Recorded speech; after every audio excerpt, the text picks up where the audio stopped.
Okay, I'd like to call the meeting of October 17th of the Electoral Area Directors Meeting. The TNRD acknowledges that we're connected with many First Nations communities across the vast regional district, and today we are located in the Secwepemc, thank you, territory, situated within the unceded ancestral lands of the Secwepemc Nation. The TNRD appreciates the partnerships that we have with Tecumseh, Secwepemc, and respect the territory and land on which we gather today. So are there any additions or deletions? Any additions to the, yeah, go ahead. Thank you, Chair. I just want to put an addition about an expense form that for home office. Want to raise that as a new business item. Okay, thank you. So the next item on the agenda is adoption of the minutes from September 4th. Need them moved in second. Thank you. And then reports. I apologize, Chair. The motion was moved and seconded, but we do need to actually vote on it. Oh, okay. Is that all in favor? Thanks, Mr. Lewis. So first item on the agenda is our gas tax discussion or community improvement fund. We've spent quite a bit of time trying to figure out basically how we can access third parties. That's our biggest challenge. And I think is you wanting Austin to lead this off now, or are you going to have some words? Thank you, Chair Laird. I thought maybe, did you have any other thing to say other than just that quick introduction, or is there any other background? Because Austin's going to lead it and then we can have a discussion at the end. Yes, that would work. You're Then we good. have an idea of what the direction that we're looking at going. Thank Sounds you. good. Yeah, thank you. Go ahead, Austin. Okay, so I'm just going to take you quickly through a refresher just on the eligible project categories. I think everybody in this room is quite familiar with that, so I won't spend too much time on that. And then I'll take you through kind of our internal process that we look at when we're going through these requests to use the CCBF funds.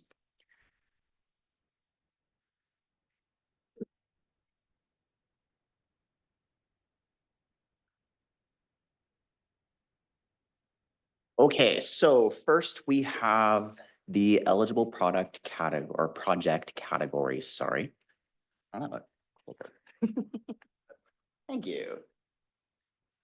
So first we have the eligible categories. There's both the capital infrastructure categories, which is the categories that we see used more commonly. This is your drinking water, your active transportation, the recreation infrastructure. We also have the capacity building, which we don't access as often, but we have accessed. An example of that is the asset management that we're working on right now, which did contribute with CCBF funds. These are some of the ineligible expense categories. Some of the stuff that's on here is probably things that we've talked about in the past, but we're looking at things that are funded by other levels of government, small equipment, specific fire, that type of project. Operating costs are a big one that are not permitted under the CCBF money, and we do see that one come up quite often. So in your handouts, in the top corner, I've put a little 1, and that's kind of a decision tree that we use when we're looking at how we interpret requests to use the CCBF money. So the first kind of branch or the first question that we get is it an asset that's owned by the TNRD? If it's an asset that's owned by the TNRD, this process is very, very simple and it hasn't changed from what we're used to. It goes before the board, we identify it as a priority, we put it in our capital plan, and the motion is passed and we allocate the money to it. So this is quite simple, nothing has changed here. If the answer to that first question is no, however, that's when things start to get a little bit more complicated. So this is when we would reach out to the third party. We would request that they submit an application to us. Everybody in here has seen that application. The major difference is now in that last part there is that the application now has to have an asset management plan. So in your package or your handouts, I've put a little 2 in the top corner of the next document. That is an example of an asset management plan that I've put together for a sample project that mirrors a project we had recently for a third party. It is a $130,000 washroom project. And so there's two sides, there's two twos. I've done one with a 15-year life expectancy and one with a 20-year life expectancy. And when we're looking at this asset management plan, we don't know the specific requirements from UBCM yet for asset management, but we do know that it should encompass two major things. The first is, how much is the asset going to cost to actually use? What is the ongoing operational cost of it going to be? In this example, we have cleaning, we have maintenance, utilities, the supplies. All of these costs that are ongoing can be difficult for smaller not-for-profits to actually afford. And so part of this new requirement from UBCM is to bring accountability and forward-looking at this new asset to kind of figure out how they're going to be able to afford it. And then the other piece of an asset management plan that we would want to see is expected replacement. So in this case, you can see I've put this future replacement column here, and that, depending on whether it's 15 or 20 years, is how much they should be setting aside each year into a contingency or a reserve fund so that when the asset needs to be replaced, the money's there to replace it. The next piece in your handouts, I've put a little number 3. This piece is not required, but I've put it in here because I think it is helpful. It kind of just breaks down how I got each of the costs that are in the asset management plan, what the assumptions were that were made. We would want something from a third party like this, where they're kind of explaining to us their logic and where they've come from with the costs that they've presented. That way we can vet it for reasonability and make sure that there's nothing obvious missing or excluded. And then the last piece of the management plan that would be required is the one with a little number 4 in the top corner. This is the attestation. So in addition to identifying all the costs that are associated with whatever this new asset is, the third party should also be able to identify for us how they're going to afford those costs and then agree to that in writing. Another potential option, and we don't want to exclude these situations, is if a third party decides that they don't want to replace the asset at the end of its useful life. Obviously, the largest expense from that asset management plan is setting money aside for the future replacement of the asset. If they decide not to replace it, that's totally up to them, but they would have to include that in the attestation that they're not going to come to us at the end of the useful life of the asset and say, I need more money so I can replace it. That has to be part of the asset management plan. So that's kind of an overview of what we would expect to see for an asset management plan. It's difficult to put together like a template that a group can fill out because it's really so specific to the costs that they're going to incur, what the asset's used for, how long it's going to last, and tons of other factors that we can't even consider. But this is kind of what we would think it would look like. So we do the asset management plan, we get the application in. Let's assume that everything is all good, we're happy, we move on to the next stage. So we start to look at some more questions that make sure, so does this project that we now have an application for actually meet the CCBF criteria? Does it fall onto one of those categories that I mentioned earlier? If it does, we then look at, does it meet our board policy? Is everything in the 5.5.1 policy fulfilled and followed? If yes, then we would have a discussion and make sure that the director's aligned. If it has the support of the EA director, then it would go before the board. So that's the next kind of piece to this that's new for a third party, is the changes to how the board resolution would look. So in the past, when we're looking at funding a third party project, we would have the board resolution that says we agree to allocate X number of dollars from the Canada Community Building Fund to the project. That's pretty standard, that's not changing. There's 2 new resolutions that we would need to include though now in the future in order to be able to fund a third party project. So the first new resolution is that the board affirms that the project is a regional priority identified within the long-term capital investment plan. So this doesn't necessarily need to mean that the specific project is in our approved capital plan, but for example, we know that our long-term capital investment plan is very revolved around water systems. We have several water systems and they are capital intensive projects. So if, say, the Skeetchison Indian Band approached us and said they wanted to partner with us and they wanted to have a water system and we would provide funding, that would be an example of a third-party project that's not owned by the TNRD, but that's identified within our capital investment plan. The second new board resolution is that the board has not prioritized the third-party project over a TNRD-owned priority project identified in the capital plan. So this is kind of looking at, in the capital project, we have a number of projects right now that are funded from a variety of sources, and that could be the Growing Communities Fund, that could be through reserves that have been built up over the years.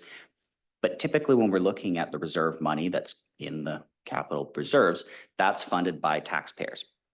So taxpayer dollars are funding projects in the capital plan.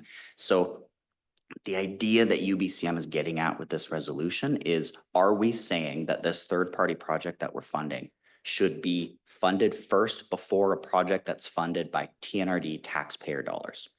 And to affirm that, to make sure that we are covering, as the TNRD, our bases in supporting this third-party project.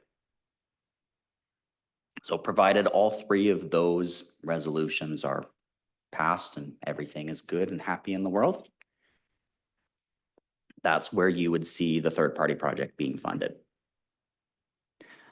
So just to go into that a little bit more with that last resolution, it's really what it comes down to is, yes, the third-party projects are priority projects, and we acknowledge that, and they're essential in the communities that they serve. But the purpose of the Canada Community Building Fund, as identified by UBCM, is for that core infrastructure and to help relieve projects that would have been funded through taxpayer money where the funding may not exist, such as a water project where we have to allocate hundreds of thousands of dollars to repairing a water main, that we can't just offload all of that money onto taxpayers who may not be able to stomach the burden. So I think that's the direction where kind of this change to the agreement is going to focus more of the efforts of the Canada Community Building Fund towards TNRD core infrastructure and TNRD owned assets. Not to say that it's impossible to fund a third-party project, but those are the requirements that we would have to meet in order to do so. And that is the conclusion of my little presentation. So now we can go into the roundtable discussion. Thanks, Austin. Uso, if you have a question? Thank you, Chair. Regarding the asset management plan templates, would it be uploaded onto the TNRD website so we can refer them to third parties for reference in the future? We can certainly upload this example on there. Yep. Thank you. And second question, going over the portion about giving weights and balance and stuff, I wonder if we can give any weight to existing third-party funding that has occurred in the past for a number of years for these third parties that has been regularly expecting this to come from the TNRD, in a way like grandfather some of these. I wonder if that could be considered. Through Chair Laird to you, Director Sal. That would be UBCM that would have to allow us to do that. That's the problem, is we're just relaying the information from UBCM, and that's what they're expecting us to follow up on. So that would be an advocacy thing that we'd have to maybe push back and see if they would be flexible on some of the ones that are longstanding.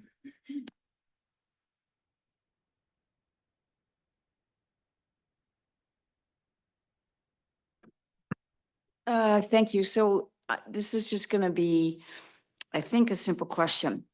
Just to understand the difference, if I use the example of the Evergreen system as an example, which is a third-party system, in the hierarchy of accessing CCBF funds, for example, do projects like that are essentially the sort of a standalone project, where do they fall in a list of improvements and expansion? Just using this as an example, not tying us to anything. I'm just trying to differentiate where the CCBF is a given and where something like an Evergreen possibly is not. What's that? Thanks. Through the chair, just a clarification. So the Evergreen water system that you're referring to, so that's a TNRD owned asset. So that would be part of our capital plan. So you're using an example of a non-TNRD owned water system? Okay, I just wanted to clarify that Evergreen was ours, but I'll put it back to CEO Hildebrand. So to answer your question, I want to clarify that as well. I just want to make sure. So if it was a pure third-party system, it technically wouldn't fall within CCBF gas tax funding unless it was a priority of the board and follow that whole, flow chart in order to fund it. It would have to be like the proposal would have to come through. It would have to meet all the requirements of the gas tax funding. It would then have to require an asset management plan and all those sorts of things, and then come back to the board for approval, where they would have to prioritize that over our own water systems. The board would make that decision in the end. That's part of one of the requirements now with the new CCBF funding, is that the board is required to prioritize that over our capital funding for our TNRD owned assets.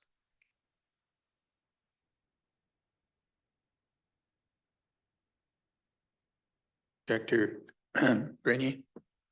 Thank you, Chair.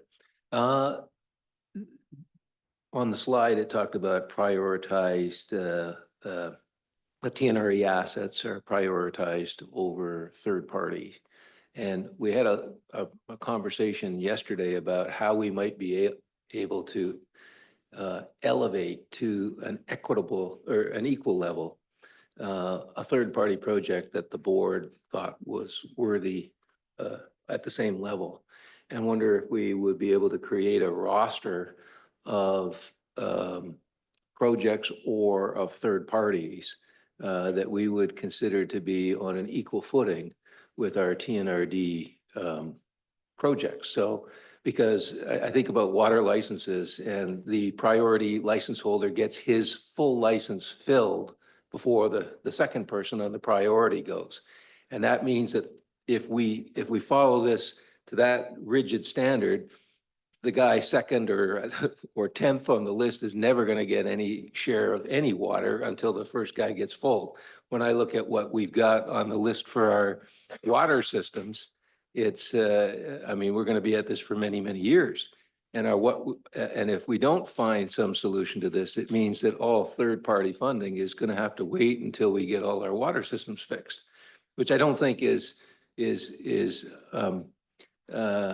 quite what we envisioned when we serve our constituents. We try to balance between a third party or between our own water system, which is unique for a few people in our constituency, versus trying to find some way to accommodate a third party that might have, say, a community hall that is just as important to the overall area as the water system is to those specific people. So I'm just wondering if we create a roster and that roster somehow fills the test of UBCM, that yes, the TNRD has that third party or that third party list of projects is a priority of the board.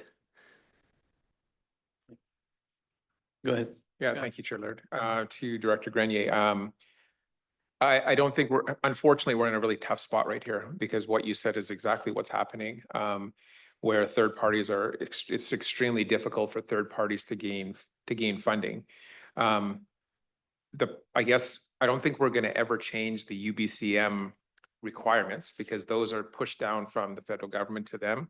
I had a call with Brand this week, and we walked through all this again after our meeting with him in UBCM, and I walked to make sure I was really clear on kind of what the expectations are, and those rules and regulations aren't going to change. So in order to perhaps look at what you're suggesting, and I want to just reiterate it to make sure that I'm understanding you, is if there's one or two projects within the electoral areas that you deem as a really high priority, we may have to do that internally, get board approval on that, so that the board agrees that, okay, this community center or this water system is classified that way, but then the board will have to decide that, because ultimately it'll still have to come back to the board for approval. That's one of the check boxes we need to do in order to justify the funding and receive the funding. Exactly. I think that's exactly the case. And we have many instances in the electoral areas where there's a community hall that receives a regular contribution. And just using Area J, for instance, Savinaw, we have been giving for at least what, 10 years, $24,000 a year for the community hall. Just met with them and have agreed for this coming year to put it to 30,000. So Director, that's different though, I believe. That's grant and aid. This is just gas tax for Okay, infrastructure. okay, so Yeah. bad But example. I hear what you said. but- I'm hearing but what you said. The Yeah. point is that there are organizations that have come to rely on this kind of funding, and I'm wondering if one of the solutions is to elevate that project or that group as an equivalency to TNRD owned assets to meet that guideline. That's Yeah. simply. No, okay, I understand what you're process. saying. And ultimately, the board, I mean, we are here to take direction from the board. So once that is agreed upon, then we absolutely would do that. But we need to just follow the UBCM policy as it stands now, unless there's a change internally. I just have a thought on that. I think the directors are quite aware of the different third parties that require. In my case, it's not, our community hall is totally self-sufficient. What we assist in is capital works that they have to do. It's nothing to do with operational. For instance, right now, the Lower Nicola Hall needs a new set of stairs on the outside of the building. And we've got an approximate cost of $30,000 to replace them. And that's a capital cost. And we've always, in the past, been able to use our community improvement fund to finance capital costs on like the Lower Nicola Hall. And it's at no cost to the regional district. They operate themselves, but they do require assistance in capital. So I was wondering if we couldn't, as AE directors, go through and pick out the different parties that we assist through capital expenditures. And if we couldn't get it into a list that we could take to the overall board and say, these are important to the regional district in this area. And it's known that we're supporting what they do already. For instance, the other community halls that are already in the tax roll and collect money from the community or collect taxes in their areas to pay for their existing halls. So I was wondering if there's 2 or 3 items like different third parties that we help fund just capital costs only. So I want to make sure I understand. Do you mean not using gas tax and using another source? Because gas tax, it's all about Yeah. capital. No, this would be our community improvement fund, gas tax. Okay, Yeah. and I guess that's kind of where we're at right now, is where they're saying it would need to be prioritized. Any capital needs to be prioritized. So I had a couple discussions this last week, I think, with, or maybe it was earlier this week with Director Smith, and we were talking about discretionary. Maybe we need to take a look at that. There's services that directors made decisions on over the last number of months on economic development services. Some chose to roll that into discretionary and repeal those. Some chose to keep them. And maybe we need to relook at that, because it seems like the gas tax avenue is going to be really difficult going forward. Because we don't want it to get to a point where we put a project through, we think it's okay, then they refuse it, and now we have to pay them back. We need to make sure we're following their expectations. But I hear what you're saying. We just might have to figure out another way to fund it, I guess. Could I suggest that we actually have the list put together for each area director Sure. and have it passed through the board and then refer it to UBCM for their comments? And then we'll know whether or not those projects or the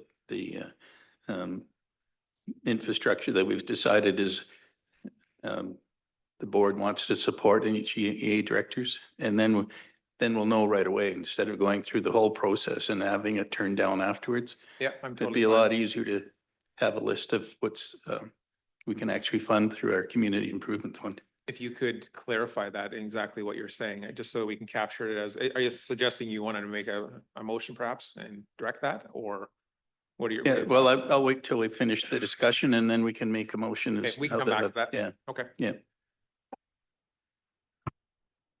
Director Thorpe? Thank you, Chair. So I have a question.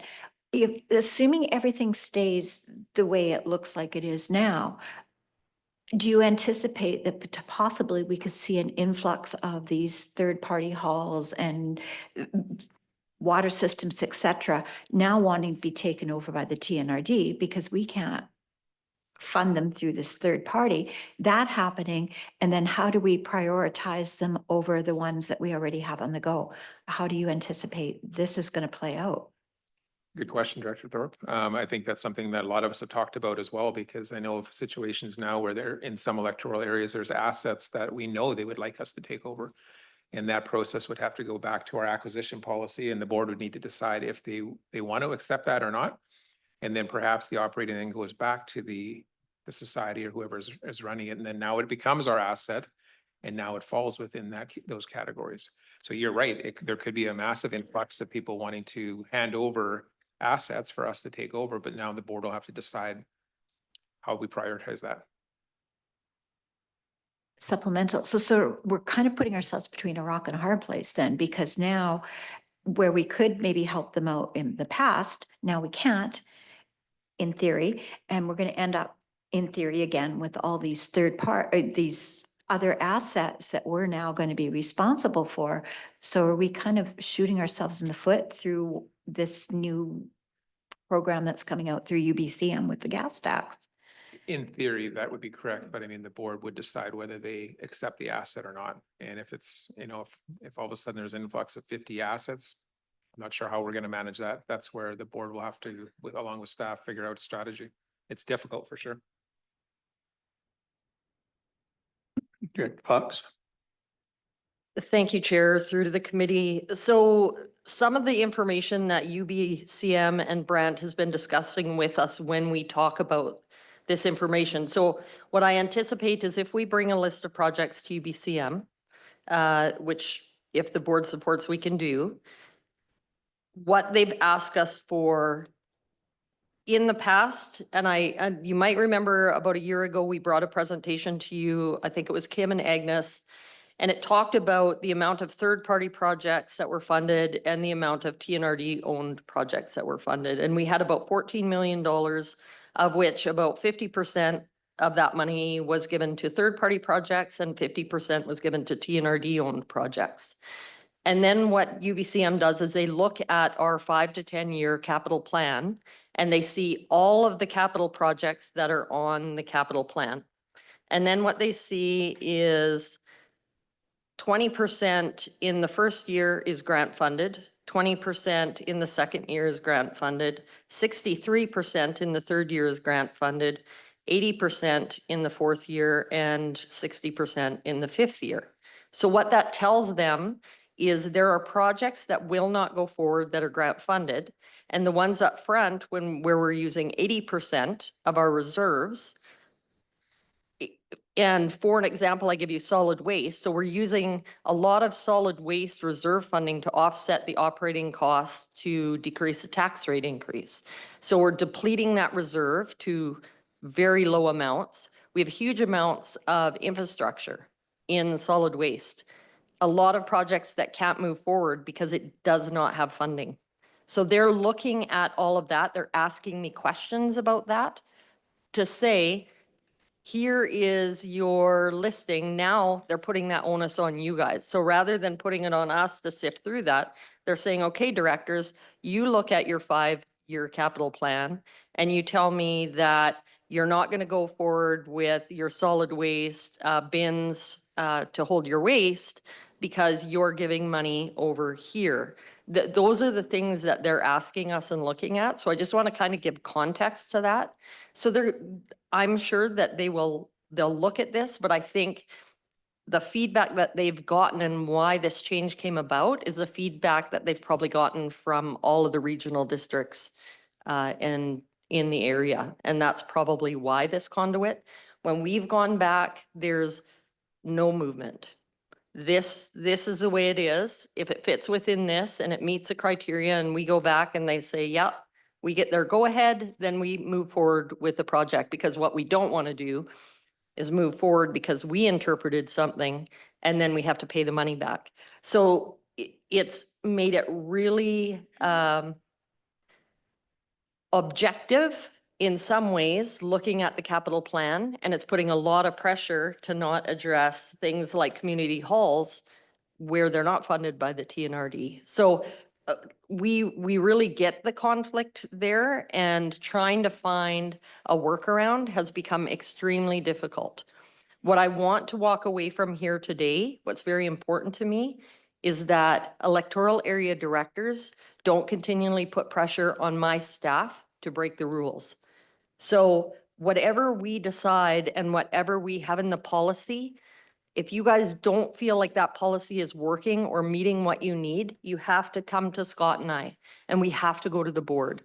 Because the staff are doing the work that we're telling them to do based on our interpretation, and we've had 3 meetings with UBCM to try and find workarounds. So I want to give you guys a bit of the context of the pressures that we're facing to try and show this information, to show why it would be a priority. So when we go to the board and we say the board is going to approve this project over these projects, we're going to provide them with the 5-year capital plan, and the board is going to have to do that. In the ranking, there is a specific way we can add ranking to capital projects. And if the board chooses to incorporate third-party projects in that ranking, I mean, certainly is something that you can consider. And you can try and work that in. There is a mechanism for local governments that builds in social need into ranking criteria that could help with that. But I don't know that UBCM is going to turn around and say that capital that's not owned by the TNRD is going to be priority unless the board actually makes that motion. Thank you, Director Hooton.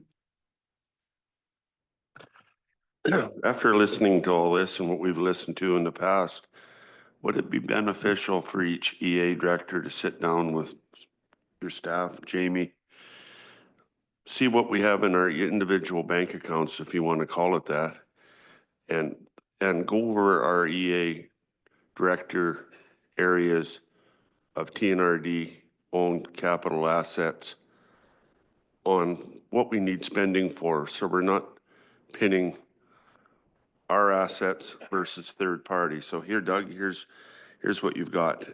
We need an upgrade the Delaware water system. We need work done at the Monty Creek Fire Hall. We need this, that, and the other.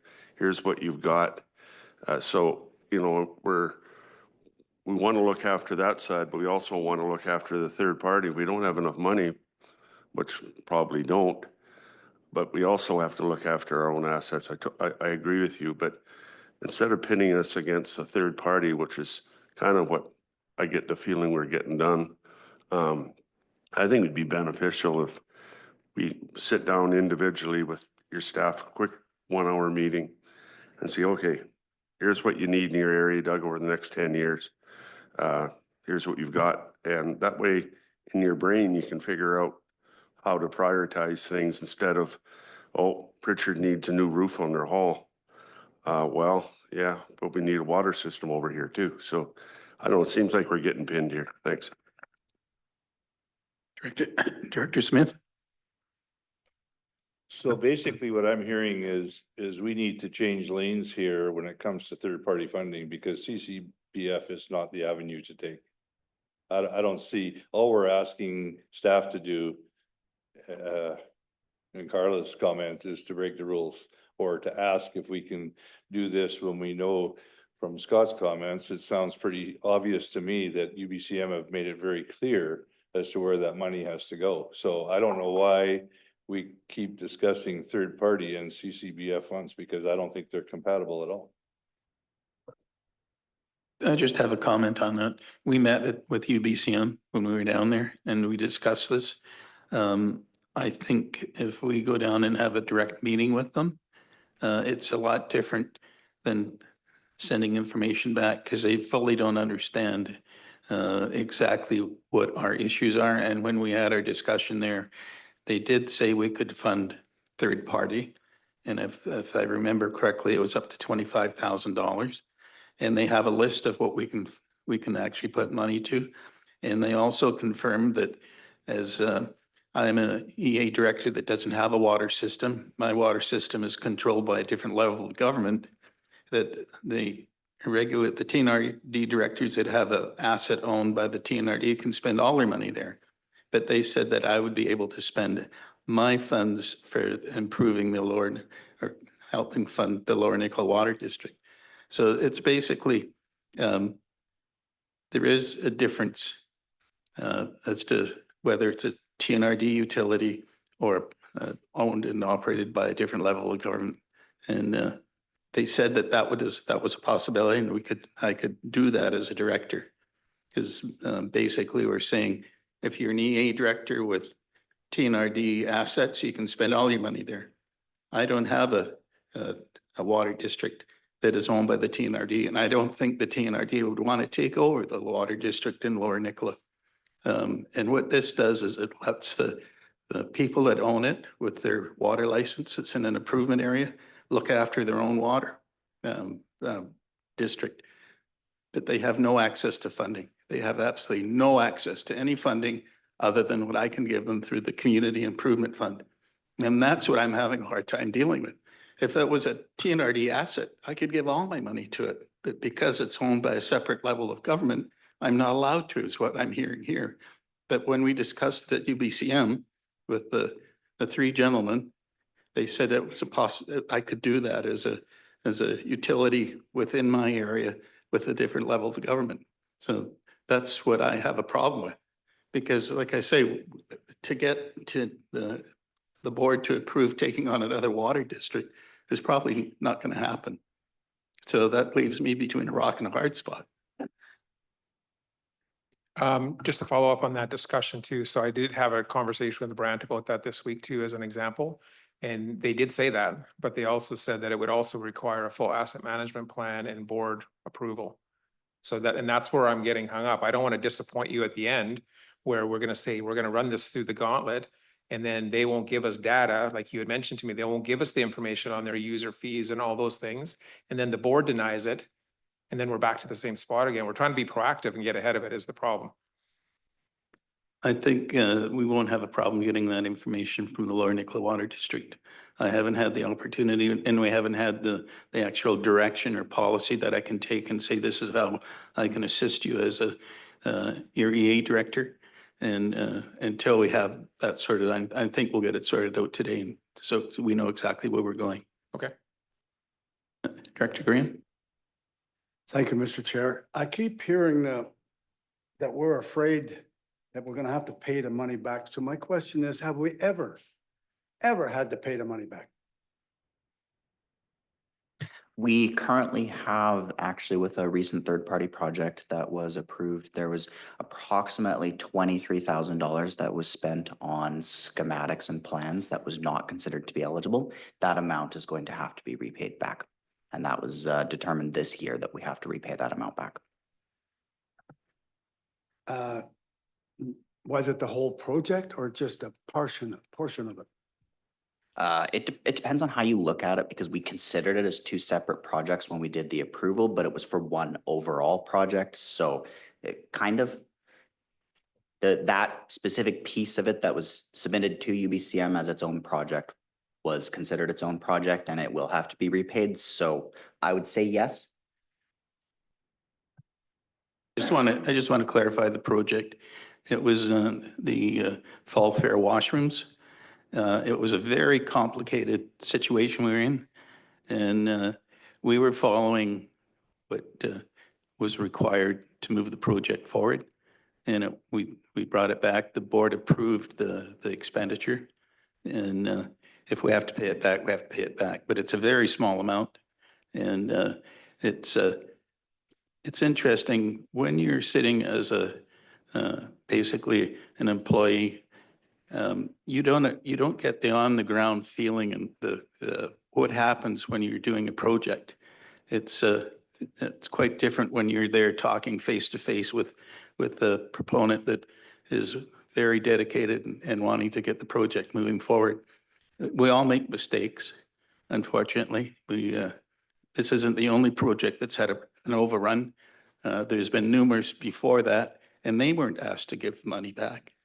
I don't know how we managed to get just one out of all the different projects that has been happening, that we decide the $23,000 has to be paid back. Doesn't matter. It's going to come out of either current funding that we have somewhere if it needs to be paid back.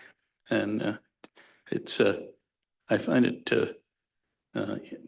difficult to deal with the situation, but if we have to do that, we will. Rick Gonzo.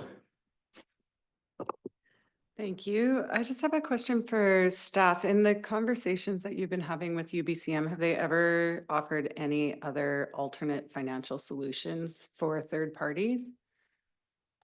Through Chair Laird, no, they haven't. They negotiate this with Canada and then they find out what's best for BC. They share a lot of information with us on kind of how it's working and how they've come up with those decisions, but they don't have any other, I guess, envelopes or funds of money that I'm not sure, were you at the meeting at UBCM? I can't remember. I mean, I remember them talking about their first intention was to eliminate all third parties, but then didn't want to do that in case there was something very unique that they wanted to bring forward. So I'm thankful we still have this opportunity. We just need to find a path that makes sense for the whole board. It's just a really difficult situation. I guess a supplemental to that would be in the conversations that you're having, can you recommend that they come up with a way of funding third parties in some way of portioning off of an amount that local government gets versus other groups, whether it's through grants, but gas tax funded grants? We can certainly ask. I mean, they've laid this out and rolled it out across the province. So it's a really tough situation now for the TNRD to go back and say, well, we want a different set of rules. That's going to be that's the hurdle we're up against. But if that's what the committee is looking for, then we can certainly write back to them or follow up with them or even have another meeting with them. I think my question was more for the whole province because Yeah. we cannot be the only regional district that is struggling with this. I know I'm talking to a lot of CAOs that there's a handful of CAOs that do it similar to what we do that, and they've got the same situation now where the tap is being shut off on third party and they're scrambling to find other ways. And there is other ways, but it would require service like setting up services and doing it like we have in the past. Thank you. I think, pardon me, I just have a comment. The only way that you can fund is actually going into a service area, as Scott says, and then it becomes the local, who's ever in the service area pays for that service. That's for any third party. And it doesn't become third party anymore. It becomes a budget item, line item in our budget every year. For instance, same thing we did with Gold Country over the past that we eliminated. But that was a service that was provided by the TNRD, and that any of the area directors that were involved in Gold Country had a line item that they paid. It came out of the tax budget every year. Sure, Laird. That's how we would also do it with discretionary, for example. Yeah. That's set up and that funding comes from taxation. Carly, you had a comment? So my first comment was back to Director Houghton. I thought that was a great idea. It is something that Austin, Jamie, and I are trying to prepare for with the capital plan, is to go through, identify that and have those conversations with you guys about the unallocated funds. So we've really been working to try and do that. And especially when we sit down for our EA one-on-one meetings, we did that a little bit last year at the very end. So we are trying to do that again with you. I think part of the complication is UBCM sees the money they give us as TNRD funds, and we see it as electoral allocated funds. So when you take your funds and have extra, but you have no projects, they want you to consider that that's TNRD funds and to look at other projects. And I understand that a lot of what I have to bring forward at this table about this discussion might not be popular because as the CFO, I have to bring you the information that I'm being told that I think best guides and protects my staff. I know that you guys can go and your boots on the ground, and it is not that we don't have feelings towards these groups. It's that my staff and I can be fired for making mistakes. So I take that very personally, and I think that you guys get the latitude to go out there and talk to your constituents, and we're hearing you. We want to try to give you guys a conduit. But we, again, are sitting here for the third time talking about the same thing, giving you the same information. And it got complicated after UBCM because they gave you information that obviously made some of the directors feel that they had this ability. So then right away, we're on the phone again with UBCM, trying to understand if we've got it wrong, because I have to give Austin and Ainsley guidance in order to give you information. But they're there to give you information about the program and parameters. And Scott and I are the ones that are accountable. So if you're not liking the rules that are there, we can't ask them to skirt the rules. We have to come to us, and then we have to push back at UBCM if that's what you want to do. Or you have to bring this to the entire board and bring this up to UBCM if that's what you want to do. I know what I'm saying isn't popular. It's not personal. It's not that I don't care about the community halls in your community, but we have to find a way that it doesn't feel like you're asking me to break the law, because that's what it feels like at times.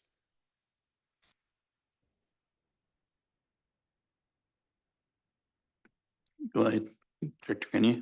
Thank you, Chair.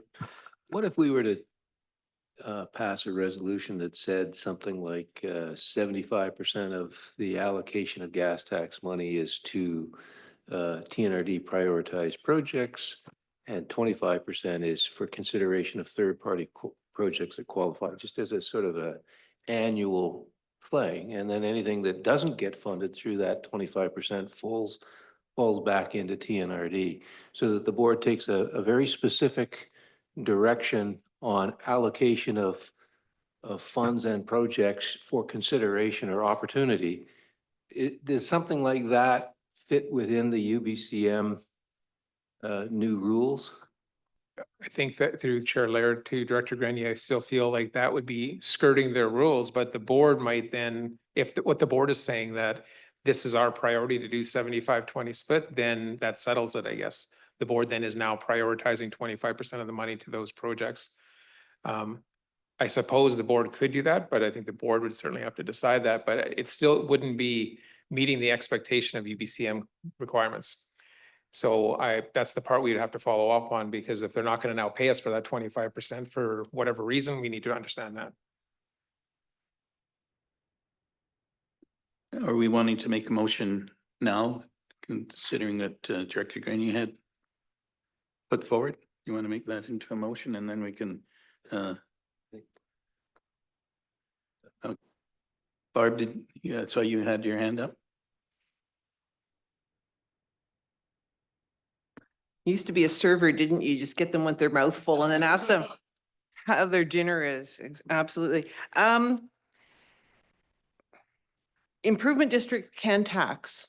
They are able to tax their constituents for water usage. If they run an improvement district, being a level of government, if they have a water system, they can tax their residents. So I'm just looking at this list that the board went over a year and a half ago, and it was $14 million of CCBF funds, and 7 million of that went to third-party projects. I do not object to any of those third-party projects because I've been in a lot of community halls in our region, and I know how important they are in their communities. And community halls keep coming back as kind of the big one that people are really concerned about for obvious reasons. Playing devil's advocate, I can see then UBCM looking at that and saying, you have 11 small water systems and you're always screaming about how they need funding. They need massive funding. And yet you gave $7 million to people to fix roofs on buildings that you don't even own. And we can justify every single one of those roofs. Don't get me wrong. We can justify everything, and we can show how important those outside steps, those washrooms at the fall fair, those roofs are. UBCM doesn't give a toss, to be quite frank. They know what they're giving us that money for, and then they're seeing what we're using it for. So we need to try to square that circle. Now I hear CFO Fox's frustration that, you know, what's the definition of madness is doing the same thing and expecting a different result. We keep having the same discussion. It's like Groundhog Day. Are you sure there's no way around the rules? Are you sure there's no way around the rules? You're sure there's no way around the rules? And I am disturbed by the fact that, you know, Director Fox, CFO Fox is saying her staff are getting people going to her directors and saying, break the rules. No, we don't do that. People, like We I did said, not ask that the rules be broken. I'm sorry, I won't accept that comment. Or We that have not rules- asked that. that CFO, or that rules be bent. That rules be Haven't bent. asked, we haven't asked the rules to be bent. We've asking how we could possibly move it forward. CFO Fox said earlier that she is having staff, directors approach staff. CFO Fox, I'm sorry, did I misinterpret you? No, I would say that coming up with ideas to fund third-party projects outside of UBCM or within UBCM has to be a discussion with Scott and I. And my staff do feel that they get asked repeatedly the same thing to go around what we interpret the rules to be. Can you give me an example of that happening? I'm not aware of it. I have personally not gone around and asked for something that I always phone and see if it's something we can do. And if they tell me no, I'm quite happy with that. But if they say make the application and we'll decide, that's not going around. They ask for the application and then the decision is made. I would suggest that we could have that conversation and not in a public meeting, but we can have the discussion after the meeting. If you're fine with that. Otherwise, we might be here for, is there any point making a motion similar to Director Grenier suggested? It's up to you, Chair. Yeah. Do you want to make that motion? I just would like to hear a comment. Does the 75-25 work in principle of that concept that we would set aside as a notion 75% for TNRD projects, 25% for consideration of qualified third-party projects that ultimately have to pass the board. And then if we don't fill that roster, then the money falls back in. Seems to me that that might be a process that would meet the UBCM requirements that the board consider what its priorities are. We are making a priority decision that's 75-25. Does anybody have any thoughts about that? And then I'll make that motion if. Austin, you want to add something? I was just going to say, ultimately, with the 75-25, what UBCM is going to do is they're not going to look at the 75. They're going to look at what's not funded by the CCBF on our 5 to 10 year capital plan. Compare that with the 25 and say, is the board making a resolution to say that the 25 is a higher priority than what's already on the 5 to 10 year capital plan, but is not funded by CCBF funds?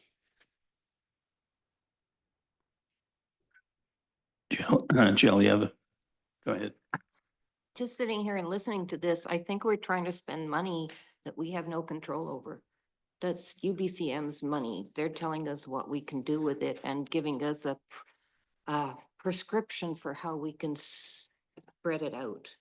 If we have a wish to do something differently, I understand we can ask, but I don't think we can make a resolution or make a motion or whatever, because it's kind of a maybe, maybe not, but it's kind of a waste of time. I think we would be better to think inside our own box on how we can process what we're doing and get together as a group and say, this project here is incredibly important to our community, and then take that one and push it to UBCM before we say, we're going to do this and give our people in our areas hope that this is going to happen. And then you're going to get huge disappointment because you still have to go and deal with the government, not our government, the government that's over our head. So to me, it kind of seems like we're spinning our wheels and not moving forward. Why don't we get proactive in looking at what our important things are together as a group, as a unit, talk to our people here and say, okay, this is the most important one we have in the TNRD that isn't obviously going to be funded by UBCM. So how do we go and try and get that funding and work more as a unit than spreading ourselves all over the place? Thanks, Jill. That makes perfect sense. I think the suggestion that we meet individually with the area directors with the staff and go through what our priorities are, and then we'll at least know where we're going and what we're doing. So I think we need to move on. We pretty well beat this to death. Do we need a motion to actually do that? Each area director meet with staff and prioritize what's in their I would s- areas? Chair Laird, I would suggest that that'll actually occur during our budget meetings where if you want to bring your thoughts and ideas, we plan on walking you through all the capital, everything within each of the electoral areas. So that would be the perfect time. That's going to be scheduled in the next little while. So there's no motion required. Thank you. And then I do apologize for my over aggressiveness. Sometimes I get a little overheated at times, especially something that's close to my heart. So apologize for that.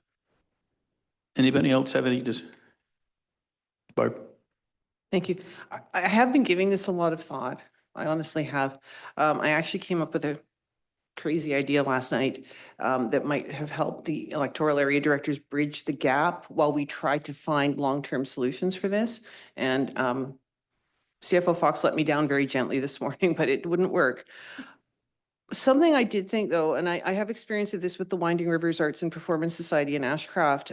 We used to apply for grants, we still do, for various places. And one year we were told, I think it was by United Way, well, what are you guys doing to actually fundraise? Like apart from grant applications? And we had to kind of go, well, nothing. And they said, well, you guys have to go out there and do some stuff like spaghetti fundraiser dinners or silent auctions or selling coupon books or something. You can't just every year just apply for grants and that's it. And so maybe there needs to be some work, you know, if the EA directors, and I think it's an awesome idea to identify the groups in your electoral area that have maybe used this in the past or could make use of it. Maybe it's an opportunity to meet with them and talk about grant opportunities and other opportunities, ways that they can help themselves a bit, because I'm not saying by any means every group, but I know we did this with RAPS. We just kind of fell into the habit of getting grants. And we needed to get out there and get our butts off our seats and go out and do some work. And I know because I edit a newspaper. I see all the announcements about silent auctions and spaghetti dinner fundraisers and raffles and markets and bazaars and all the many ways groups in our communities try and fund themselves. But maybe we need to work on that with some of these groups, how they can help themselves. I know we have awesome grant writers here who are tapped into what money's available out there that these small groups might not know about. Maybe they don't know they're eligible. Maybe there's some way we can, instead of funding the entire 50,000 cost of a project, maybe the EA directors can brainstorm a way to come up with the seed money so that they can then go to NDIT and get that matching grant 70-30. So now they've got the 30% they can, I don't know. I think there's lots of ways that we can be proactive, we the TNRD UEA directors, to work with the groups in your community to say, we're not trying to shut you out in the cold. We really aren't. We know how important you are. Let's work with you and let's see what we can come up with for funding, maybe internally, maybe increasing the discretionary funds from 13,500 to 20,000. I don't know. Anyway, I think we'll close the discussion and we have direction that each EA director, when they meet with the Carla and her group, that we bring what we are looking at in our capital expenditure for the area. Yeah, I do apologize to Carla because I was a little harsh.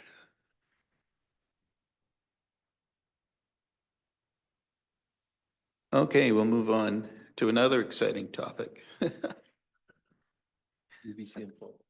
What's that? I was going to go to the travel travel expectations. I think Scott, were you going to run through that with us as far as what we need to clarify? I don't think any of the directors have actually looked at our policy on how we have our travel expenditures looked at.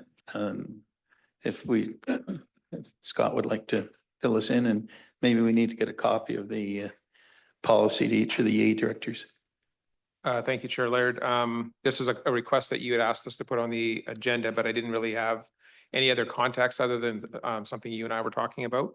So on the agenda is actually the policy. So I'm assuming that the committee had a chance to take a look at it. And if you have any questions, I'd be glad to and open to that. Was there any specific issues you want to bring up as a committee? This has been in place now for, well, it was last updated in January of this year. And I feel like it's been going pretty well, and it lays out pretty precisely how travel expenses and things occur. But if there's questions of the committee, I'd glad to take them. Any questions from the directors? And you're all up to date on the policy and what we need to do? What's that? I've got a question. Yes. Okay. I can't see your hand up. Okay. This might be an opportunity because it's associated with this. There is a Revenue Canada opportunity for directors that have expenses beyond the expenses that are compensated by the TNRD. Basically, it's the declaration of a home office. And last year, Scott, you and I had spoken about this, and you said we don't have a policy for that. CRA, for anybody that wants to declare a home office or expenses that aren't covered by their employer, has an opportunity to make that submission.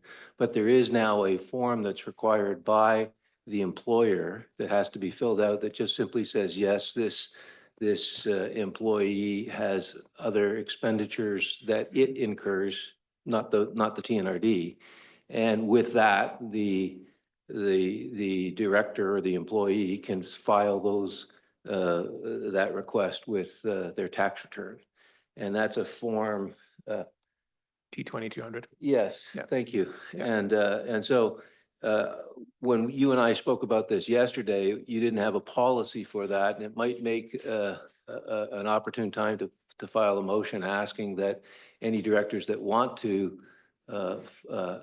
declare personally a home office that the board agree to provide a T2200 so that they can do that. Thank you for your question. After our discussion yesterday, when you brought that up, I followed up with our HR payroll team, and I guess so when CRA has communicated to us that it's very specific that it's an employee of the organization, and that's where the practice has been in place for the last number of boards, is it talks about forms sent to workers who would not be able to do their job unless they took on a financial burden or specific unimbursed expenses and having a home office. So that was always the practice that we would do, is that it was very restrictive on it has to be an employee of the TNRD. And so we asked, can it also be the elected officials? And back in the days, it was, no, it's only the employees. In talking to Amanda, we can certainly provide that to you. And then Revenue Canada is going to need to determine if you are considered an employee or an elected official. Like, so we can certainly fill it out and put your expenses in there, but we don't have the ability to sign it saying that you're an employee of the organization. That's the I guess the fine tuning parts of it. It's the employees and workers they speak of. So it's just that clarification. And if CRA is good with that, then we're fine with that. And we can provide that if requested. Yeah, our exchange a year ago on this issue was at the direction of KPMG, an accounting firm, my accounting firm, that said you need to get this from TNRD because you are an employee, you're a paid employee of the TNRD. We are elected officials, but we are paid by the TNRD, and that's the form that they required. They didn't require this during COVID because they just automatically assumed that everybody could have a home office. But when you think about our role, we have, I have a printer. I have to buy printing paper to go with that. I have a section of my home that I sit at to make my phone calls, to have my meetings when I have people that come to the house, that kind of thing. And I think it's quite reasonable to say, yes, elected officials have a home office, and we need this piece of paper from the TNRD in order to tell Revenue Canada about that. I agree 100% with you. I feel like that makes total sense. It's just when we reached out to CRA a number of years ago, They just said they're not an employee and that was just been the practice. So now we need to, either we need to push back, but it would probably be better just to give you the form filled out and let CRA decide if it's eligible or not. Like, that's just the direction we got from CRA, but we're fine with that. So perhaps let's confirm that if anybody in the committee or on the board would like that, all they need to do is reach out to myself and I'll redirect it through payroll and we can provide you the form and CRA will decide if it's eligible. So we're just going on their advice, so. Okay, we'll move on to the next item. It's the UBCM follow-up. And yeah. Yeah, thank you, Chair. Just wait for my presentation to be pulled up onto the screen.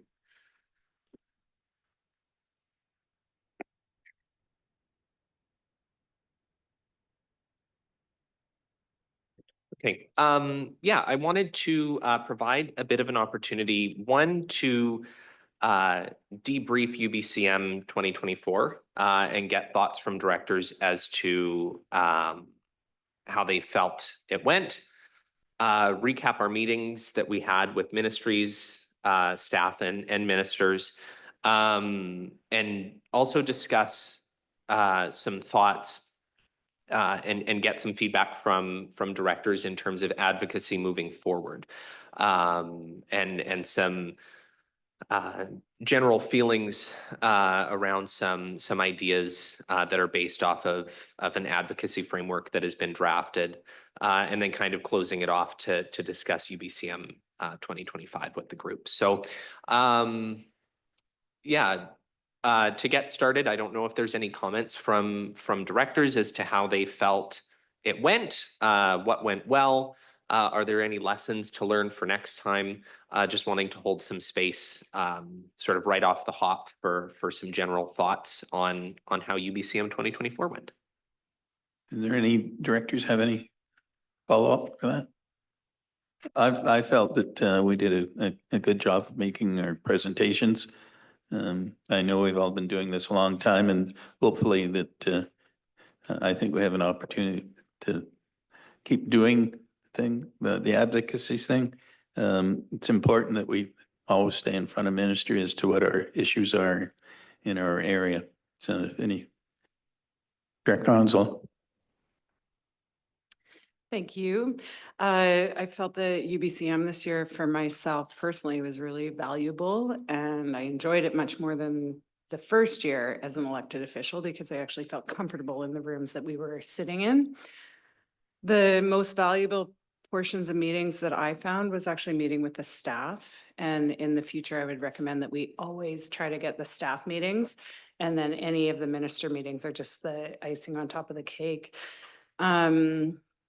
I felt that the TNRD, we really represented a united force at UBCM and we were very professional in everything that we did. So well done to all of the planning staff and well done to all the directors and everybody that showed up. And Barbara, you had a marathon of meetings and well done on that one too. Okay.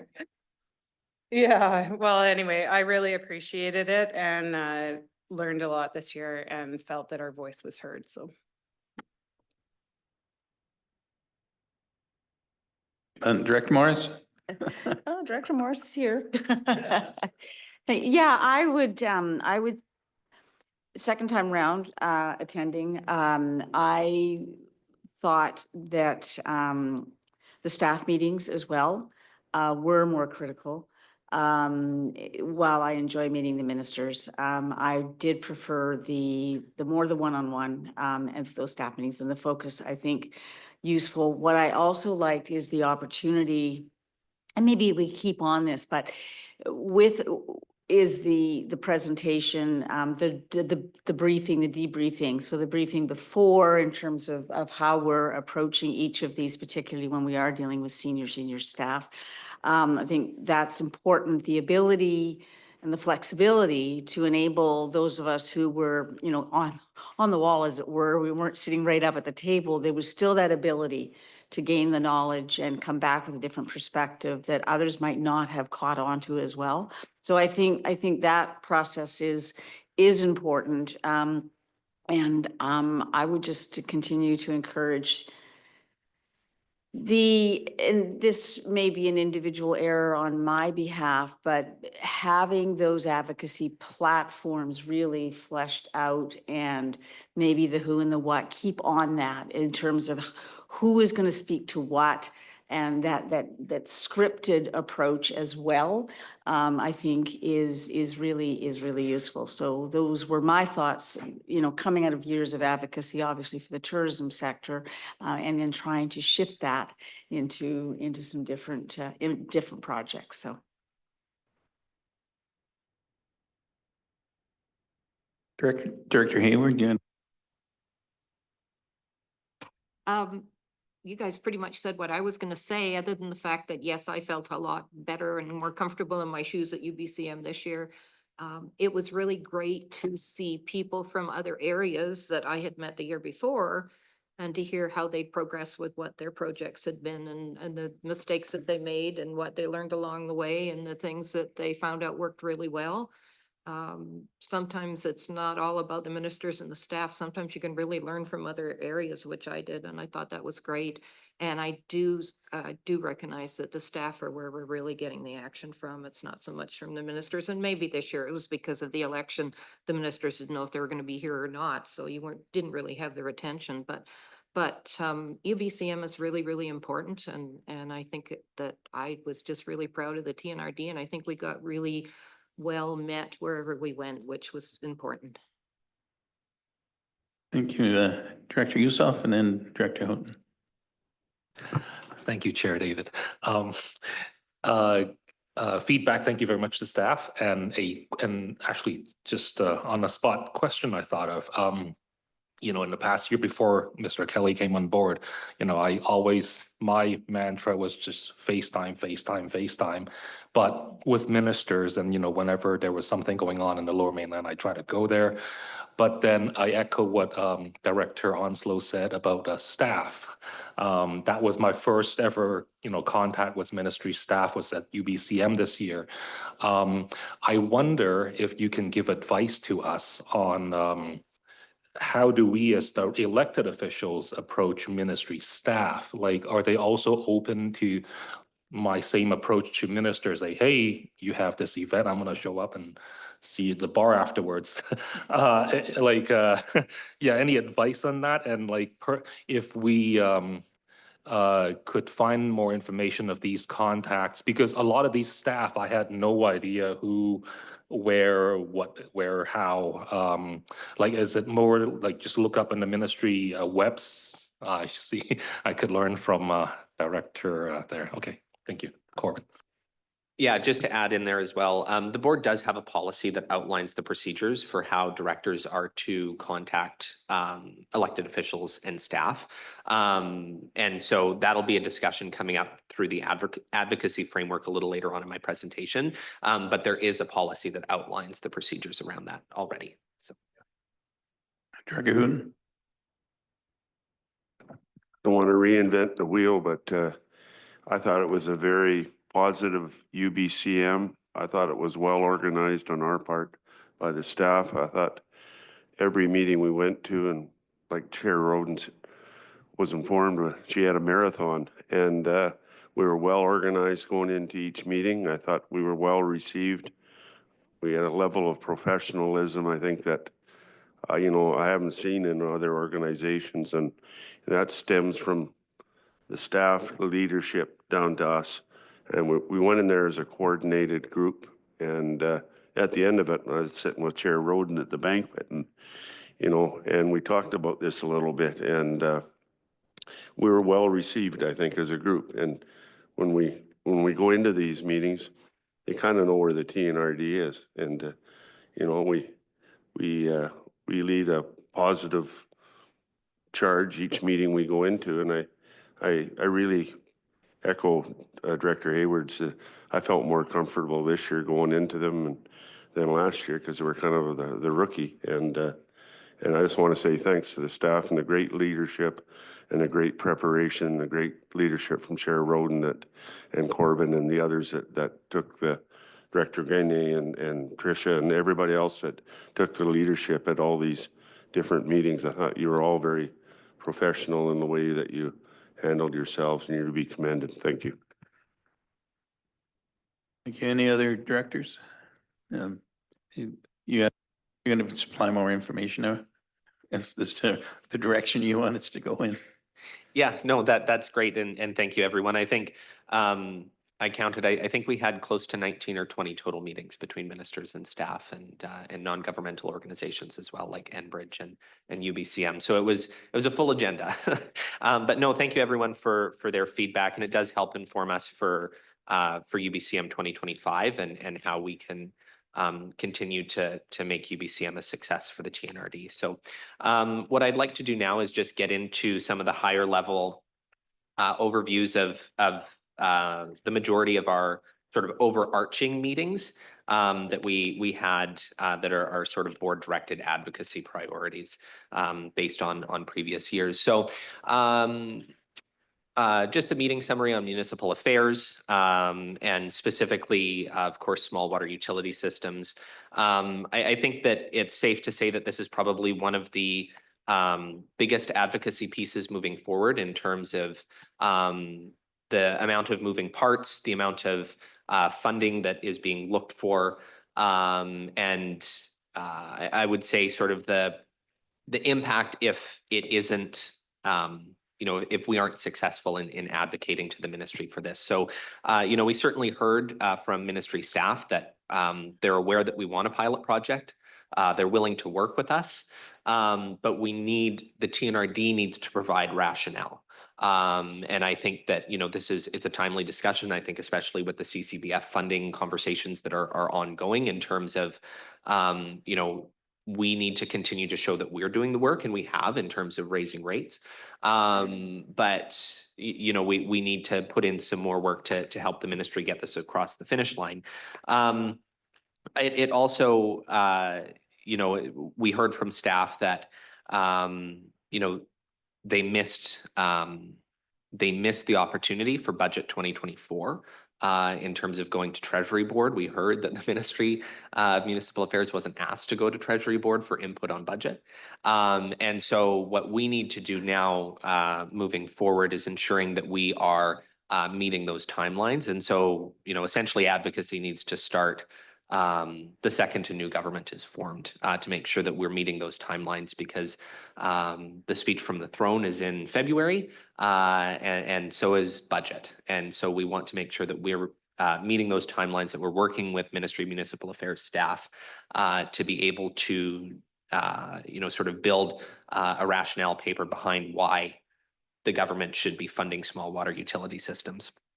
I think that this is also something that there's opportunities for collective advocacy. Obviously, the TNRD isn't the only regional district with small water utility systems that are, currently under threat for any number of reasons. So I think that these are all things that we need to continue to move forward. But the advocacy on this topic needs to start next week with election on Saturday. So. The next one is agriculture and food. So I think this is actually really positive one, especially with the evacuation of hobby farms. I would consider that one of our successes in terms of actually being able to move the dial with ministry staff, communicating with all of the impacted ministries. I connected with Mr. Davies in communications, and as well our team in emergency services, and they have informed me that they've met with Ministry of Agriculture staff. And so it's really positive, and they're continuing to move the dial on that in terms of public communication and awareness on the Premise ID program.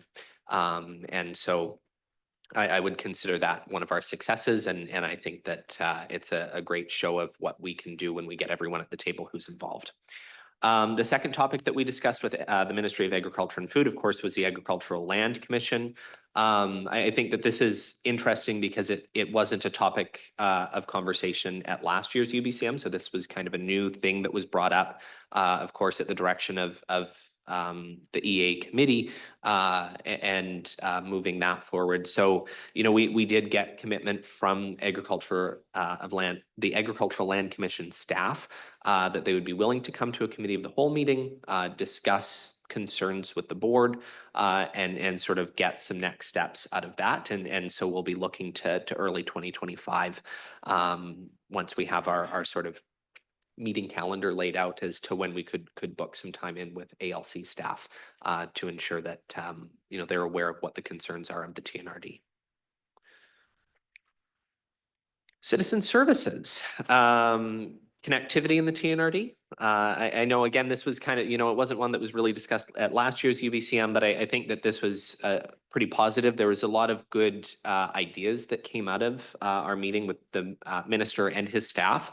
There's lots of money available, but I think it's up to the TNRD to determine where to direct it, and wanting to make sure that we're highlighting key areas of concern to the ministry for them. And I know that we did hear that they are planning on inventorying connectivity on highways. So that's great. And I think they're starting that work now, if not starting early in 2025. So, but I think it's directors are going to need to help staff identify areas of concern. I've communicated with our GIS team here at the TNRD and sort of working to overlay the data from the ministry in terms of where dead zones are with information from directors in terms of where there's areas of concern, so that we can get a full picture of the TNRD. And then being able to work with the ministry on solutions for those identified areas. And I think specifically, I know that it's coming up under new business and roundtable discussion, but if it's a TNRD operated cell tower, what are all of the implications of that, and making sure that we fully understand what that is. And if it's not that, then what are some of the other solutions? And we heard from the ministry in terms of what those might be in terms of Wi-Fi stops, sat phone, emergency phone boxes along highway corridors. So there's a lot of different opportunities. I think it's just up to us to first identify the areas that we need to address connectivity issues, and then also identify what we think would be the best possible solution for those areas. So that we're coming back to the ministry with some very specific asks, i.e. we would like to see you fund specific project X in area I, whatever, right? And so I think there's also an opportunity again to look at some joint advocacy efforts. I think especially with local First Nations, they're often included in these funding opportunities. Connectivity is an issue that knows no boundaries. And so I think we need to be looking to partner where we can to hopefully move the dial on that. The next one is EMCR. So of course, already talked about hobby farms. Emergency management and climate readiness is, the Agricultural Land Commission operates the premise ID program, but it's also up to EMCR to make sure that they're aware of the opportunities there. So I think that was great. And then of course, egress route maintenance. And I think that was another positive coming out of UBCM this year. There's the ministry is ready and willing. And I think it's now just up to us to sort of continue to communicate with the ministry in terms of what's important. I know that we're still waiting on funding to sort of complete an inventory, but, are there some, specific roads now that we can use as kind of a pilot project to show the province as to why they need to continue to fund for us to complete the inventory and sort of move forward with that. And also just wanting to make sure that we are keeping everyone at the table. So EMCR, Ministry of Forests, are there local First Nations that are going to be impacted? Of course, the TNRD kind of taking the lead on this. But wanting to make sure that we're all on the same page moving forward, and so that there's no surprises, because of course EMCR, and we heard this, they create the policy, they direct the funding. The policy needs to be changed, and I think that's something else that we need to push for, because of course the policy around egress routes now is that the second that there's an evacuation alert, then EMCR provides funding. But we know that evacuation alerts often don't give a lot of time to actually action the maintenance of an egress route to a passable standard. So, but then of course, Ministry of Forests are the ones that the funding is given to actually action the maintenance of that egress route. So looking at sort of advocating the change on that policy as well, I think is what we'll need to be doing moving forward. Ministry of Forests, again, egress routes, they need to stay at the table. Of course, EMCR is the one that needs to change the policy, but Forest needs to be there to ensure that we are able to communicate with them in terms of egress routes that need to be maintained and what that will look like. So, but then moving on to invasive plants. This is, of course, an ongoing issue. We don't see a lot of movement on it year to year.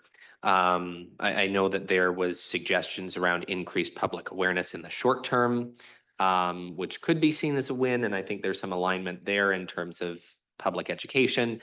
But we know that that's not kind of a be all end all, and that we really need to be continuing to ask for funding from the ministry to fund our invasive plant management program so that we're actually able to get a handle on invasive plant management. So Public Safety and Solicitor General, I know that we discussed with ministry staff there in terms of regionalization and the concern that that is playing in the region. So I think that this is one that I'm not sure on how we move forward, and I would be happy to connect perhaps outside of this meeting with the impacted area directors specifically for Highway 5 in terms of how we think we need to move forward on this, because of course regionalization is a concern, CVSE is a concern, RCMP presence is a concern, but how do we actually address that and move it forward to the ministry where we're not just asking them to solve this problem, and we're actually coming with some potential solutions so that it's easier for them to advance it. And then the last one was EA specific advocacy. So just wanting to give kind of a highlight reel of what specific EA directors were advocating for. So of course, those last few topics that I ran through with the committee here was board endorsed advocacy. So these are advocacy priorities that are span across multiple electoral areas, sometimes include our member municipalities, but those are board directed. These are more specific to electoral areas and specifically often to individual directors who come to me and say that they want to advance topic A at UBCM, and so being able to work with them. So watershed security. We heard from the Ministry of Waterland and Resource Stewardship that there was a lot of alignment in terms of what we were suggesting and what they are actually able to do. And so I think it's just a matter of sort of taking those notes and from that meeting and then determining what, and it was Director Thorpe who brought forward watershed security, and determining what you would like to do moving forward, and Director Sow. So determining together what you would like to do moving forward after that meeting. Crown Land Enforcement for Director Morris. There was a lot of good suggestions, I think, from the Ministry of Forests. And I think they're another one that, they're ready and willing to come to a committee of the whole meeting to discuss this issue further in terms of some potential solutions, restricting access to certain areas and that sort of thing. So I think that there was some alignment there with Ministry of Forest staff.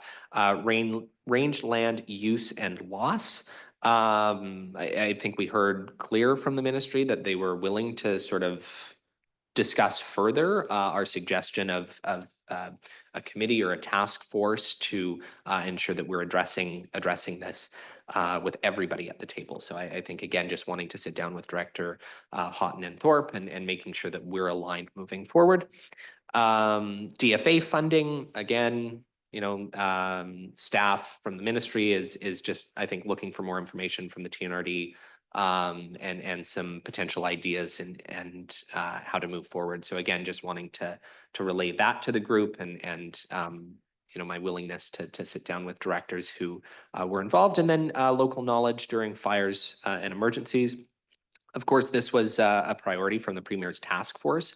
And there's now been, of course, additional funding that's been provided to sort of make this happen for registered groups. So yeah, that's kind of a summary of all of our meetings. Well, not all of them, but the majority of our meetings. It was a high flyby. If anyone wants further information, please come and chat with me. And of course, those directors who brought forward these 5 topics, you know, feel free to come and chat with me about what you would like to see moving forward. So the ball's not dropped on these topics.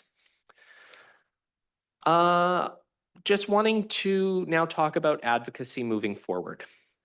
And I think what was clear out of UBCM this year is that we cannot continue to wait for UBCM every year.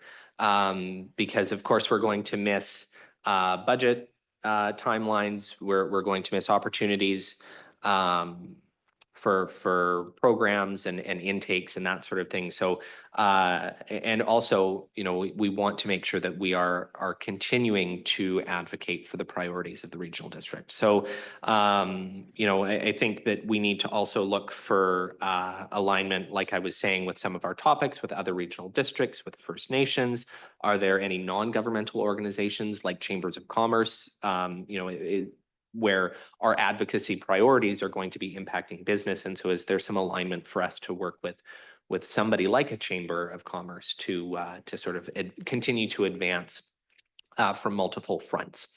And I think, you know, just generally, you know, moving beyond UBCM and keeping an eye on those key dates to ensure that we're top of the list for ministry ministry staff and the ministers and funding opportunities, you know, in terms of when our ministry is invited to attend budget workshops within the ministry. And I'm blanking on the specific group that determines funding. But anyways, just wanting to keep an eye on key dates and ensuring that we're continuing to advocate. In front of you is a draft advocacy framework, and this is just a graphic that's from the framework. But I think it's really important for us as a group to understand the importance of setting our key priorities, for staff to develop a background, determine collective advocacy opportunities, developing a really specific ask. And I think that's where we can see our success stories, is that, you know, when we were really specific with the ministry in terms of this is what we want you to do to solve this problem, it's easier for us to get something accomplished, as opposed to coming to the ministry saying, here's a problem that we have and we'd like you to fix it, right? So I think that, you know, we still want to ensure that, you know, directors are in the loop, but also wanting to ensure that key staff from a TNRD perspective are in the loop, because often the priorities that we're talking about are going to impact operationally what staff are able to do.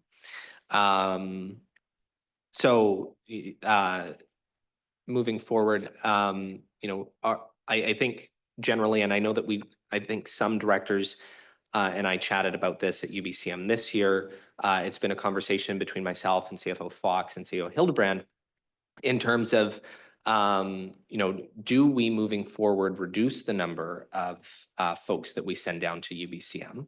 And it's not to discount the importance of UBCM generally and to individual directors, but there's only so much money to go around.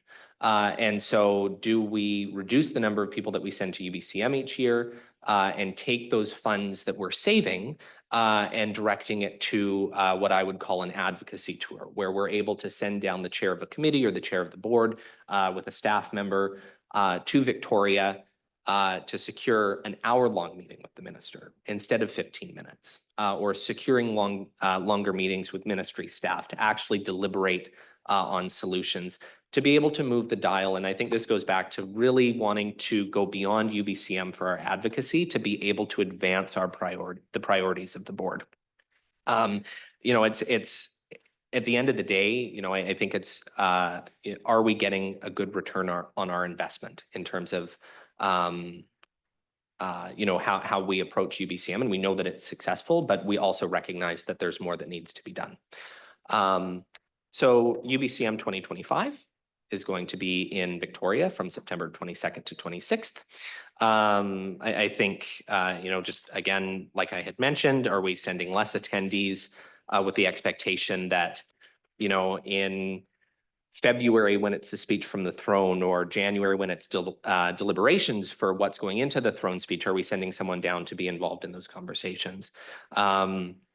And so just wanting the group to think about how we're approaching UBCM 2025, and again, wanting to work with directors to develop those specific asks for UBCM 2025 and just advocacy in general moving forward in terms of how we're going to approach this to ensure that we're being successful and that we aren't leaving, you know, where it's then 365 days and we're back in front of the minister and nothing has really changed because we haven't been able to really do too much or get direction from the minister.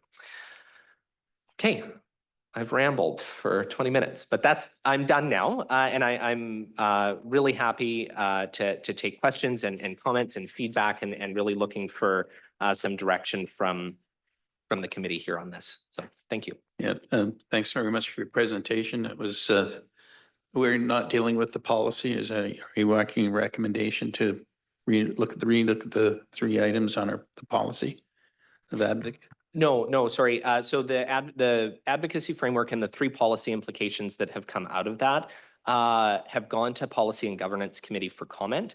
But we need to ensure that there's internal alignment with staff in terms of what is actually coming out of it. So there is policy implications, but those will have to go back to the board for approval. So there's nothing that the committee needs to do here. It's just for information, so you're aware. Thank you. I'd just like to make a comment on UBCM. I know advocacy is a very important part of area directors, but UBCM is a great information gathering for all directors. It's not just the advocacy.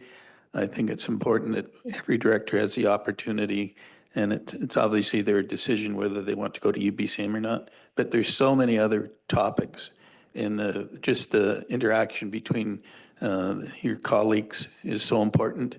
We gain a lot of information just talking amongst ourselves and going to the different sessions they put on. That I would not like to see us put a limit on 10 directors, whether we go to UBCM or not, because that's how we're looking at as far as expenses are concerned. And it's important that we have that opportunity to meet our colleagues as well as look at all the new information. I gather quite a bit of information at the UBCM, and then I wouldn't be able to go through their market or their, get free socks. Director Morris and then Director Thorpe. Thank you, and through the chair. I really appreciate the approach that you're taking in terms of this advocacy. I take, as I mentioned earlier, a page out of my decades of advocacy within the tourism sector. And it is a tiered approach for sure. And I do believe that some of the issues is as simple as the Crown Land one, which, I've got a chance to say a few things on, is don't wait for UBCM. Develop the framework on your strategy. We need to, on some of these issues, and make the investment with the right people, making that visit, if it takes it, to Victoria when needed. With that small group, not the big groups. And I think I think we are really strategic on our advocacy, but I think that we can take it to the next level as well. So I would like us to be issue focused in terms of how we develop the next phase of this advocacy, and appreciate your effort on that. I probably would have a lot more to say, but I know that you don't need to listen to me right now. Director Thorpe. Oops. Thank you, Chair. I get a lot out of UBCM. not just in terms of the ministers' meetings or the staff meetings, but a lot of those events, I deliberately go to an event where I think somebody I want to talk to will be, and I can usually find them, and I can get a one-on-one conversation, usually with staff or somebody. And I think that that is extremely valuable. Having said that, I also think we need to advocate more than once a year. So my thought process would be, we've got an election, it will be over soon, and they will be setting up new ministry and ministers and ministry staff. Can we not look at setting up Zoom meetings to introduce ourselves and to put some of those topics that are front of mind, get a head start? And maybe use that angle, it would be probably a little more cost effective. It's not ideal, but it would allow for more participation from the EA directors, I think. Any other, yourself? Thank you, Chair. I echo Chair Laird and also Director Thorpe's comments that, yeah, UBCM is important while understanding we are working with a limited budget. However, with that being said, budget coming up, I wonder if, well, obviously we'll have this discussion with the board that we have to allocate more funding for advocacy, if that's the will of the board, instead of cutting one slice to put in the other. And the other second comment or question, just going over the policies, 1.1.6 meetings with federal or provincial elected officials.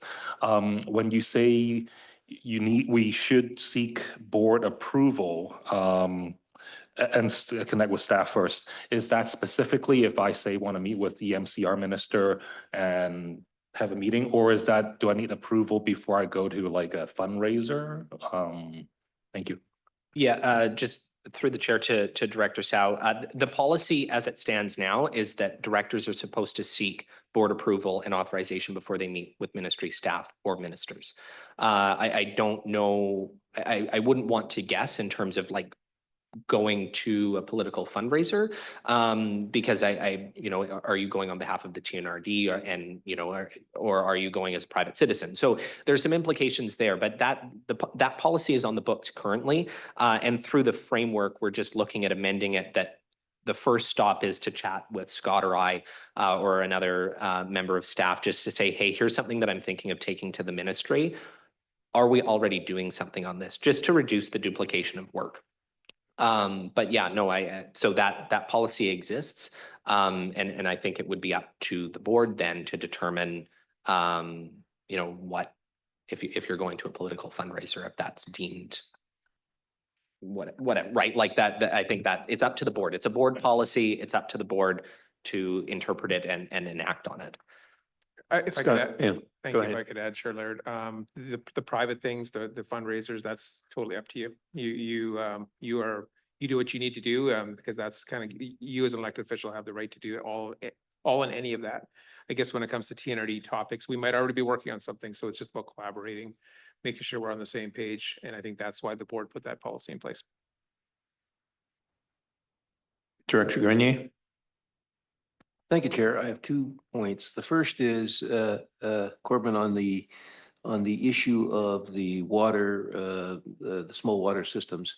Let's not forget that we have, along with the presentations, we have advanced a SILGA resolution, and now the SILGA resolution's gone to the UBCM and was adopted at UBCM. So we have the force or the weight of the resolutions. And I'm thinking that our next step, because we've been at this quite a bit, is to perhaps invite a UBCM and SILGA representative, because we have these approved resolutions. And so it's not just the TNRD asking, it's the weight of those 2 organizations. So that's a thought. And then the second part, which is sort of related, the issue of whether we send few or many, in that presentation that we made, we had the Lee and Mike tag team wrestling show. And we intentionally split up our presentation. And I think part of the advantage of that is that if there was sickness, illness, something even worse, we have a continuity of presentation. And if we start to narrow it down from our 10 and then for whatever reason, somebody is not able to make the presentation, we don't have that backup. So I think it's a great, great sharing of responsibilities and sort of a training ground for presentations as well. So I think that there's a real advantage to having us continue as a group to go to UBCM and yes, there's additional cost to it, but I think that we were well served by that in our presentation. So those are two thoughts. Director, oh, sorry. You had a comment? I just want to kind of like give a little bit of background as to when we're talking about reducing the number of people that we send to UBCM. It's not that then, you know, next year we're only sending one person, right? I think there was some ideas around, well, do we send, instead of sending 10, do we send 5? So then that gives directors an opportunity to go to UBCM twice in their term, similar to the way that we approach the Federation of Canadian Municipalities convention, you know, and that's a lottery system. And so it's not, I certainly recognize the importance of UBCM beyond advocacy, but there's only so much money that we have available. And so when I hear from directors that we want to take advocacy beyond UBCM, you know, I can only do so much. And I think Zoom only ever goes so far. And so, you know, I think there's some short-term things that we can do here, especially with a new government being formed next week. But it was just more generally an idea for the committee to consider is that, you know, I personally, I don't need to go down to UBCM every year, right? Like Scott and I can trade off if we need to.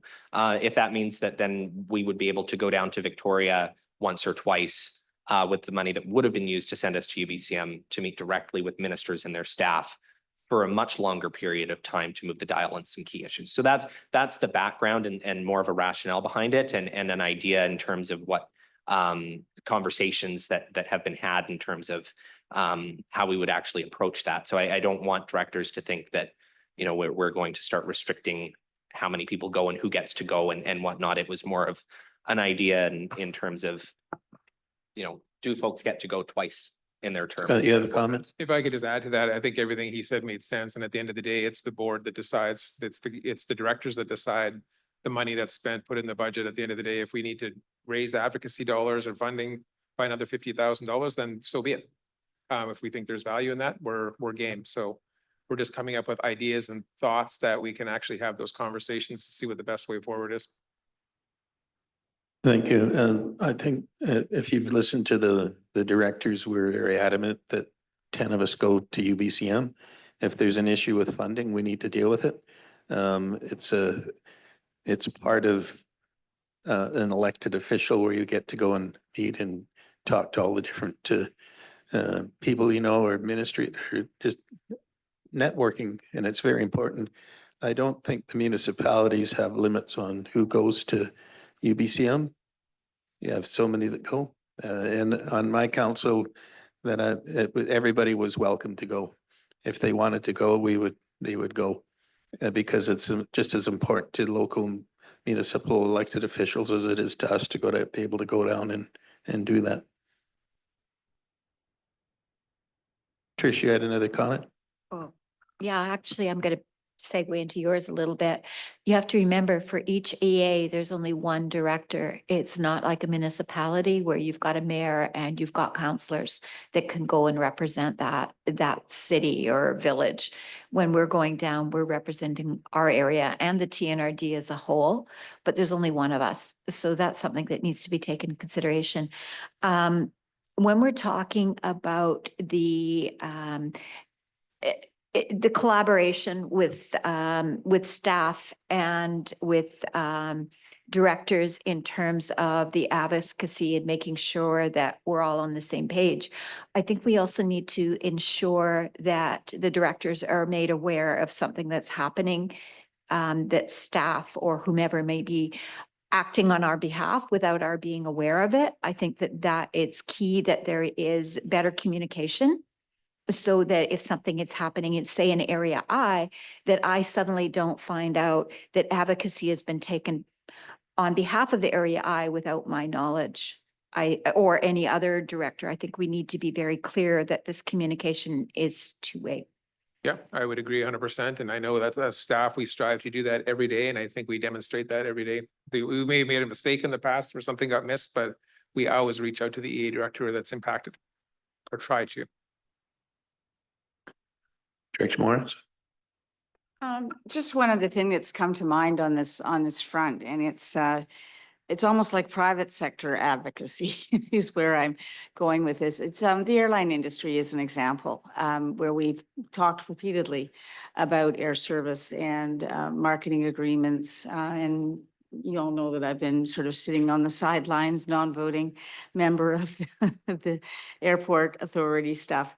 But there too is an opportunity that as a TNRD serving so many people throughout the area, whether we can put those back on a priority agenda and not necessarily just, work with the Kamloops Airport Authority, but really take a higher level of investment of time and effort and advocacy on that front. And it does move us to a little different arena, but we're not missing the boat, we're missing some planes. Any other directors have any comments?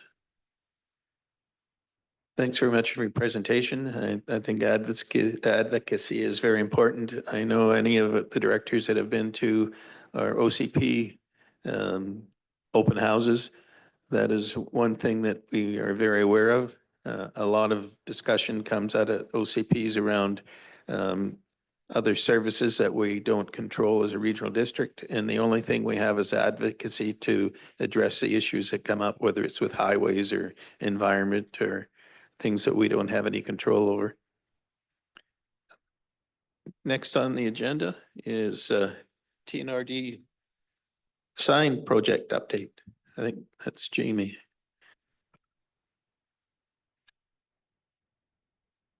Thank you, Chair. So to follow up to the report that's included the agenda package, it was requested we didn't include in the agenda package the actual sign design that was shared with this committee last year.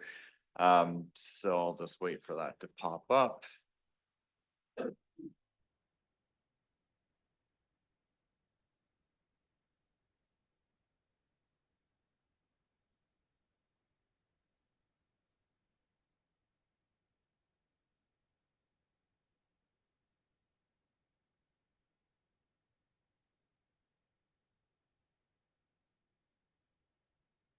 Jamie, can we have a 10-minute break? Give everybody a chance to, and then we can, okay.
it seems our coffee breaks turned into all kinds of different discussions, which is always good.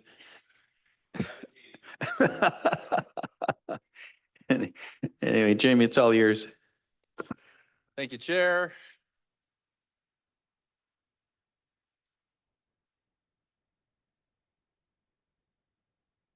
Get the line up there.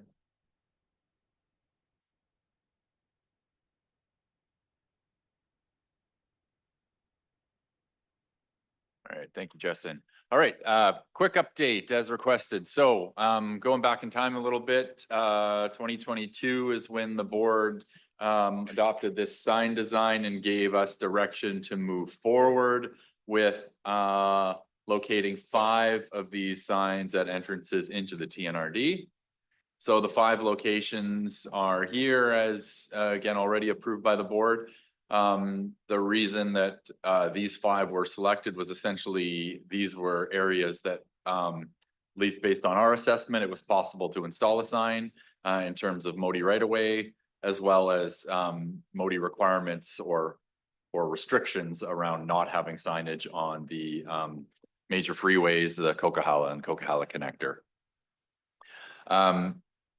So I think I jumped, yeah, let me back up. So as a side note, in addition to these 5 signs, we're also having the same design and engineering for a separate project, well, same project, separate funding for signs that are going on either side of Blue River and Avola, and those signs are funded through the Area and B Economic Development Function. So bit of an update on where we're at. So yeah, spring 2022, the board gave us direction to proceed with this project with the remaining COVID relief funding. That $66,000 was remaining in there. Yeah, that spring 22 was a while ago. There definitely has been delays in this project, staff capacity and competing priorities. We're able to get this back on track later in 2023 and have been working on it throughout the year. So 2023, we awarded the contract for the design and engineering of the sign, which was a requirement for the MODI permit. We were able to submit to MODI the engineered drawings and the permit in spring of 2024, so about 6 months ago. There was some back and forth with the ministry, including getting different conflicting responses from the different area managers because all of these signs happen to be in different jurisdictions from the Ministry of Transportation's point of view.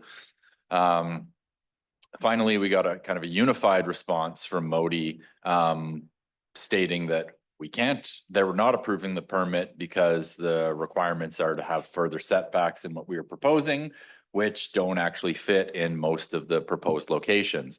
It also doesn't align with a lot of the other existing welcome to signs that are out there on the highways.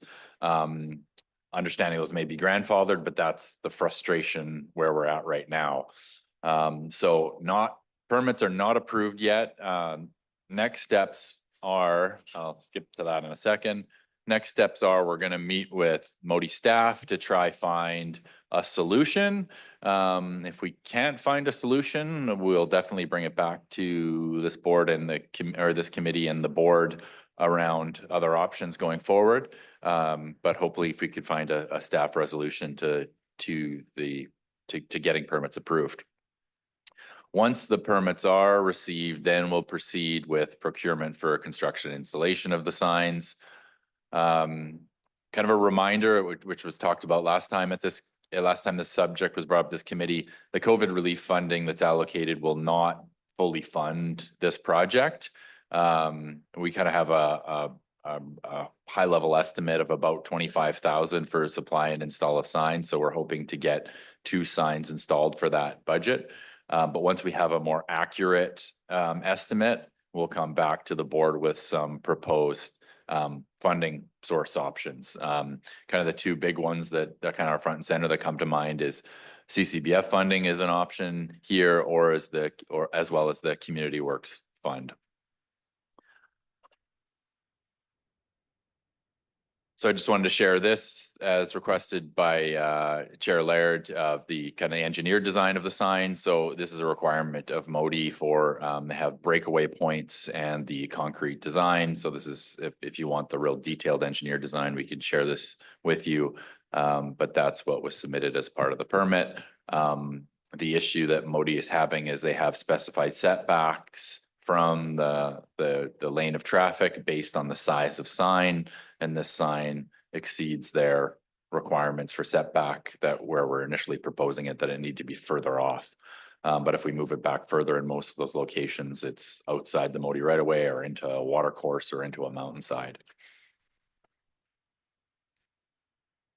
So I'll leave it at that for questions. Thanks. Is there any, I guess, redesign, changing the size of the sign, or do you think we're too far down the road to do something different? Yeah, good question. We've thought about that, but the way that the regulations from the MODI side are being interpreted, from what I understand, is that the size of the sign would need to be reduced to where we want to put it. It would need to be reduced to very, very small, like a 5 square meters, I think. So like a 2-meter sign by 3-meter sign, whereas this is these are much larger signs. We want to have like the real proper welcome to signs. For those who are familiar with the other ones, there's a large one when you enter the Caribou Regional District, and then obviously the municipal signs that we see around. And we're kind of dealing with the same frustrations on the Evola Blue River signs that are also part of this project.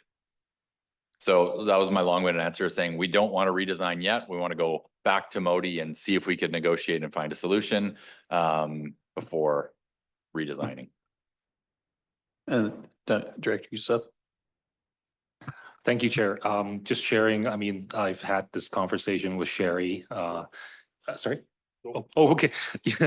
With Sherry, just making the offer of, if, and then carrying on from advocacy, if staff sees any potential that political approach would help, just feel free to let us know in terms of board letters and all that stuff. And yeah, thank you.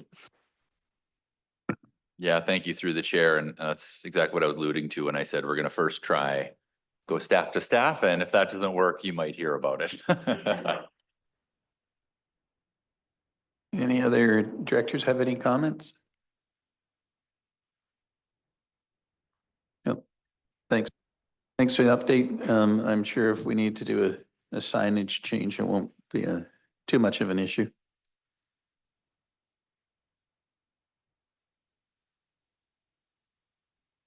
Okay, now we get into our roundtable discussion. Director Onslow, you had, it's all yours. Thank you very much, Chair.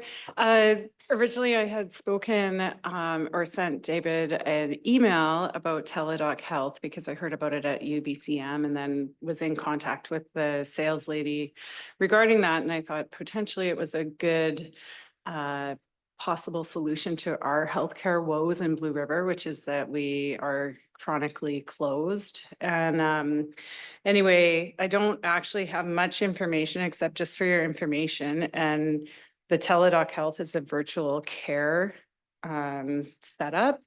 They can do emergency services. You can have inpatient services. They have remote presence devices so that my idea was someone could come into Blue River, not even necessarily see a nurse, but see someone that was trained to use this piece of equipment and be in contact with a doctor. Anyway, in further conversations with Interior Health, this doesn't apply to Area B, but it may be something that the other directors might find useful for their areas with a larger population. So if you're interested, just let me know, or I'll just fire out the link to this Teladoc Health and you can take a look and just see what they are offering. And Interior Health is aware of the services that are being offered. It just might be a conversation to have with them as well. Okay.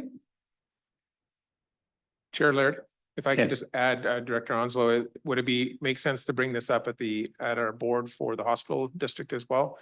I just crossed my mind thinking that sometimes when you have IH staff here, just to make them aware, just up to you, I just crossed my mind. I don't know that it's totally necessary at this point because I did speak with Interior Health and they are aware of the services that are offered. And like my preliminary reason for it was, I thought potentially it was a solution for Blue Rivers Health Clinic. Yeah. And you actually have the next item as well.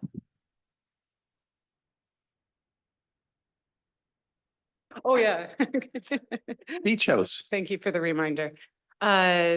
So I just wanted to let the other area directors know that the TNRD staff will likely be re-engaging with Mike Wigley's helicopter skiing to acquire the beach house, which is on Mike Wigley's property.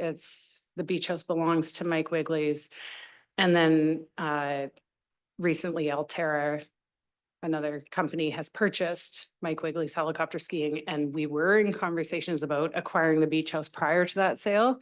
And it was put on hold, but now it's, I believe, time to re-engage with them so that we can acquire that resource for the community. Next on the line is Director Graney on cell towers. Thank you, Chair. And this, of course, follows up with the advocacy at UBCM. At UBCM, a number of directors were at that meeting, but in a nutshell, we learned that Connected Communities had a funding portal. I think it was 75 million. It might have been 90, but it was a sizable fund that they expected to be fully subscribed by TELUS and Rogers, specifically for cell towers, and they had zero application.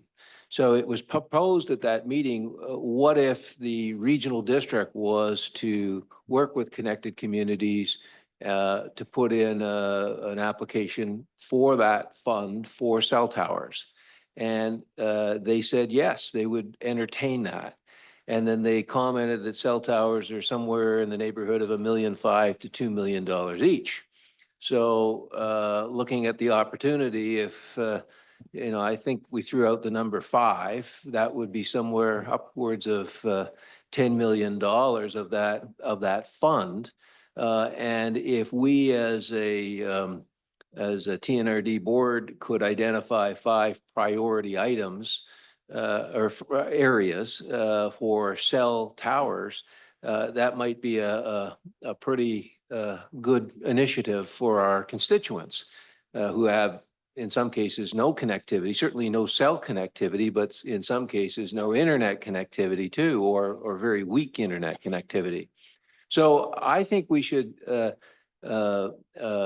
take this opportunity. If that money is available to us, the board seems to be open to it.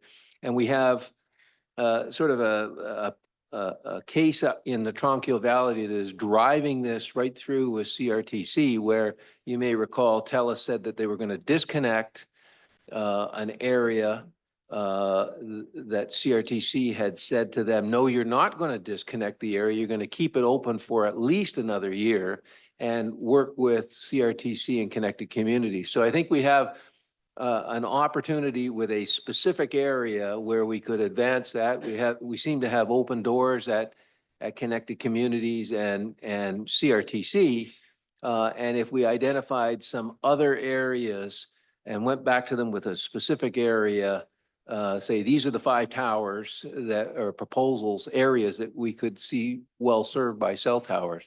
And as Corbin has indicated, we want to get this, if we're going to do this, we want to have that ready for the next incoming minister.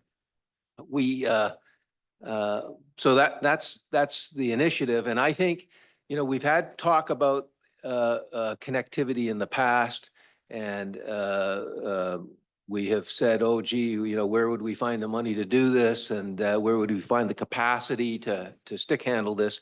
It seems to me there's a pretty sizable fund that we could access on behalf of our residents. And the idea being that we would push the cell towers, get the cell towers going, and go to Rogers and TELUS and say, hey, you want to hang your equipment on this tower? Now that would come out of the discussions with Connected Communities and CRTC, but we would be a little more proactive than just sending a letter saying we support their applications, because they're not putting in the applications.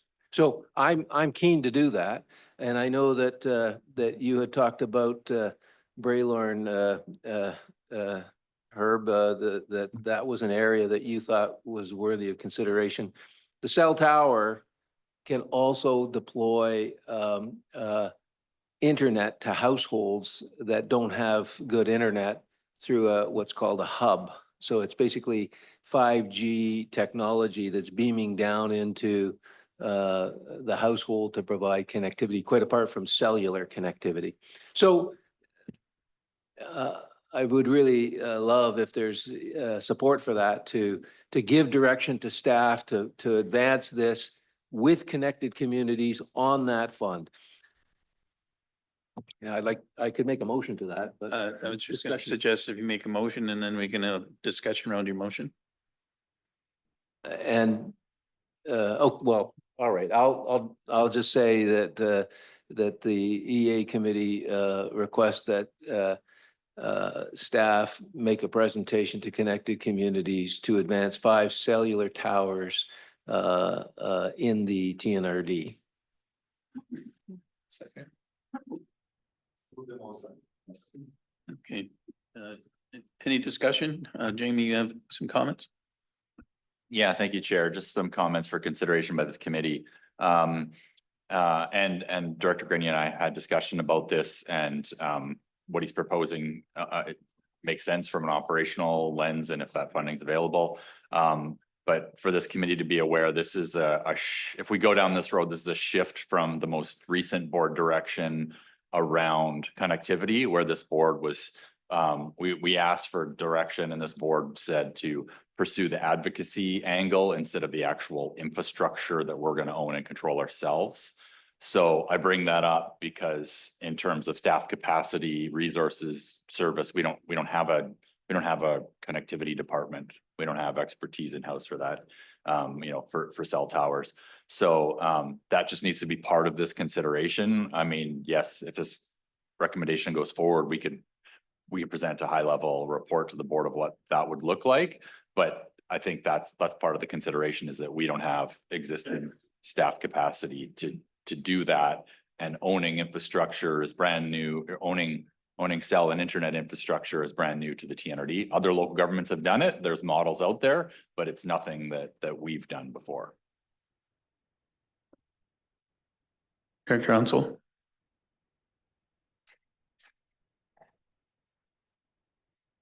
Oh.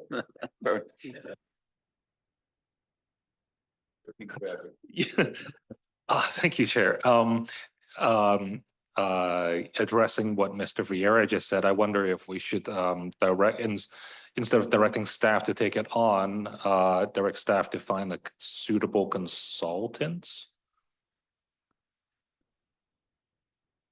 I think there's, coming out of that meeting, Connected Communities said, could you tell us where you need it?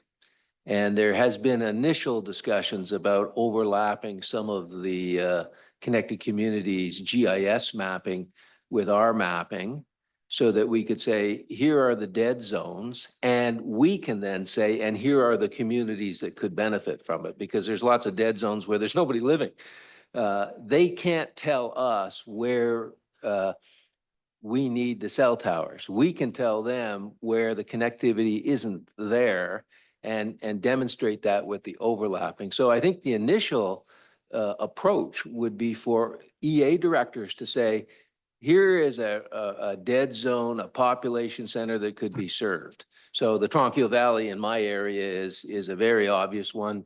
Herb's talked about Brookmere. There may be other areas that you say, boy, we could really use this kind of service. And then working with GIS, confirm that this is the overlay of the Connected Communities GIS stuff with our population center to identify the area. Once we've identified the areas, then we could talk about whether funding, like a capacity funding, if you need funding to pursue this further and put the letter together and propose it to the Connected Communities, I'd be happy to expand that. I think you need to come back to us with what it would cost to do that. because the GIS mapping part of it, I think we could probably handle in-house along with EA directors. But as you say, as we move along this process, there'll be some much more costs associated, and we'll have a better idea what those costs are.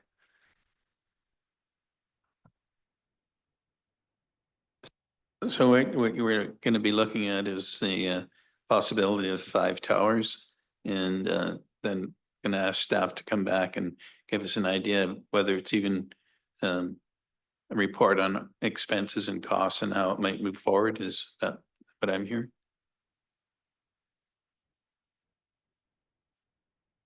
Go ahead. Thank you, Chair. I just wanted to bring to everyone's attention and just note and remind you on a purely procedural note that as this is the EA Directors Committee, it's absolutely completely proper for you to make motions and make recommendations. But as Mr. Vieira has noted, this would be a shift from existing board direction. So the way we'd handle this motion is that assuming that it passes this committee, when the minutes of this meeting go to the board as a whole for information, then the board would be looking at actually setting the policy direction and giving the fine details of what would be happening. Thank you. Now. Now my hand is up. Thank you.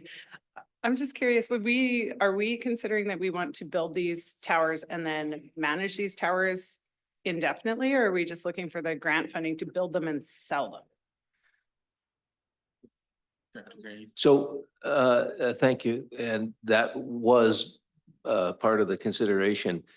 A lot of times, once you've committed to build something or have the funding to build something and the location to build it, now it becomes real. And we have 2 competitors, TELUS and Rogers, that are in this business. And I think before we went ahead and build the tower, we would want to secure a commitment from one of those 2 to hang their equipment on it. But I think that rather than wait for TELUS and Rogers to come along and say, we'll build a tower in Tronquil Valley, which they have not indicated that they're going to do, if we said, we're going to go together with Connected Communities, and now that it's something that's happening, will you want to sign on with it? And I think that discussion will flow from that before we break ground. And I think Connected Communities will want to know that. But I think it's just who's driving the bus initially on this that is what I'm interested in. It's an opportunity, and we did have a policy direction before, but we didn't know that there was a $75 million fund with 0 subscribers. And I assumed anyways, that TELUS and Rogers were going through the process to expand their networks. Well, they're not. And so we have to consider the opportunity, and we could be at the front of the line on this money, $10 million potentially, and 5 cell towers. Jamie and then Director Smith. Thank you, Chair. If I could just get some clarification on the intent of the motion, is it that staff would work with the board to identify those 5 locations that are possible for a tower, and then just that level, and then notify Connected Communities? Or I heard discussion about actually costing out, and because costing out what that would look like is a whole bigger process in terms of consultants being involved. If it's identify locations that are underserved, and I guess working with the board in terms of prioritizing those, we could do that internally, but we couldn't give a detailed costing of what that would look like in-house. That would be, we'd have to find funding for that to actually get a consultant to review and propose something. Do we need a different motion presented to deal with that? And maybe I'm looking to General Manager Lois's way to clarify, or Director Grenier may clarify. In my conversations with Connected Communities before that meeting, when we were just talking about cell towers, and conversations with TELUS, they talked in the terms of $1.5 million for a cell tower. We heard in the meeting $1.5 million to $2 million. So I think what we would be saying in our letter to Connected Communities, here are the areas that we've identified, and we would like to begin the process of applying for $2 million per cell tower based on your representation that it was $2 million. begin the discussion that way. I don't think we want to spend a lot of money on design of a cell tower. I think what we want to do is rely on their upper range of what a cost of a cell tower is. And if they move forward with that, then we would have the money or the commitment from them to begin to hire the staff with that $2 million. Yeah, go ahead, Scott. Director Granny, can we just phrase that then? Like you said that, but let's put it into a motion now and that makes sense for all of us to walk away. Greg and I, so right now it's that the committee requests staff to make a presentation to connecting communities to advance 5 towers. So it would be identify. So is it more about identifying locations that potentially could lead to, or something that's a bit more? Well, it's certainly about identifying locations, 5 locations within the TNRD, and working with connected communities to advance cell towers in these Okay, areas. is that better, Jamie? Yeah, and maybe it's getting into semantics, but the locations to me indicates, which mountain it would be best to have a repeater on. I think the intent of it is areas, communities that are underserved. Is that fair? They are looking for direction from us. So I think we have to say, these are the communities that have no service that could use service. And here is a potential area for consideration, because some of the things that they talked about are these towers near power? Are these towers near other infrastructure, for instance, the backhaul for the fiber optic that could be strung along hydro poles? Are there hydro poles there? So I think we want to be able to say, in each of these 5 community locations, here is where the infrastructure might be that you could tap in, the power and basically hydro lines. Okay, couple things. I understand where you're going with this.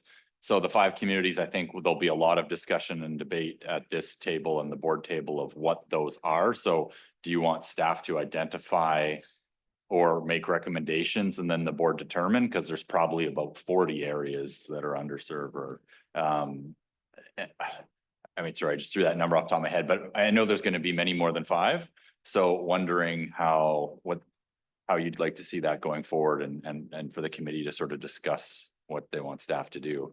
And then to your other comment about looking at power, things like that, that sounds like we're getting into a detailed analysis of what's the best suited location for a cell tower, which again, that's beyond sort of our ability. We could go through the process working with the board to identify underserved areas and provide that. These are areas that we know are underserved based on board feedback, community input. And that's kind of the level of detail that we could provide. And then the board could decide how to prioritize that list back to connected communities. Have we got a straight motion that we can actually present to the overall board? I'm a little confused on exactly what the motion would be. Thank you, Chair. So, I think that what I've been hearing, and I'm not sure if Jamie's about to give me side eye on this, is something like that the committee requests staff identify up to 5 communities that would benefit from increased cellular connectivity and make a presentation to connecting communities to advance the construction of 5 cellular towers to cover those communities. My concern about, as I mentioned, this would have to be endorsed by the board. And so if there's a significant amount of work that needs to be done on, say, identifying which those communities are, although there would be benefit from having, say, staff research bring those some possibilities forward, that itself, it would be a fairly significant body of work that we would want to have board instruction to tell the staff to spend the time doing. So I think, yeah, that's why I think from a process and procedure standpoint, I would, when this is considered by the board, I would like it to be requesting staff identify the communities. And then that way we've got the instruction to spend the staff time and essentially money on doing the work of identification. So this might result in multiple reports needing to come back to the board, first with the resolution itself, and of course involving this committee, with the resolution itself and the staff proposals and updates, etc. So a simple resolution might be that staff identify 5 areas that require cell tower service. for connectivity. Is that what we're looking for?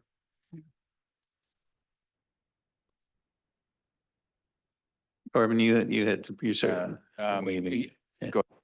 Yeah, no, I'm just, because based off of my presentation in terms of what Connected Communities is looking for, and there's more solutions than just cell towers. So I'm almost wondering if we're getting too into the weeds on cell towers, and if we just work with EA directors to identify areas that need connectivity and then determine next steps in terms of, okay, we know in the Trunk-Hill Valley or in Brookmere that those would be suitable for cell tower projects, and we can identify that. But then also there might be sections of highway that we could use Wi-Fi stops, which there's also funding available for through Connected Communities, or emergency phone boxes. And so I'll leave that to the committee to discuss, but I just wonder if we're getting kind of too specific on cell towers when there's a whole other issue around connectivity with other solutions. Go ahead.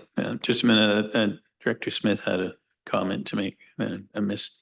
Yeah, I'm just wondering, Jamie, you mentioned that there's other RDs that have, that are involved in connectivity in some ways. Can we not explore some of their successes and failures and before we get too deep in this? I mean.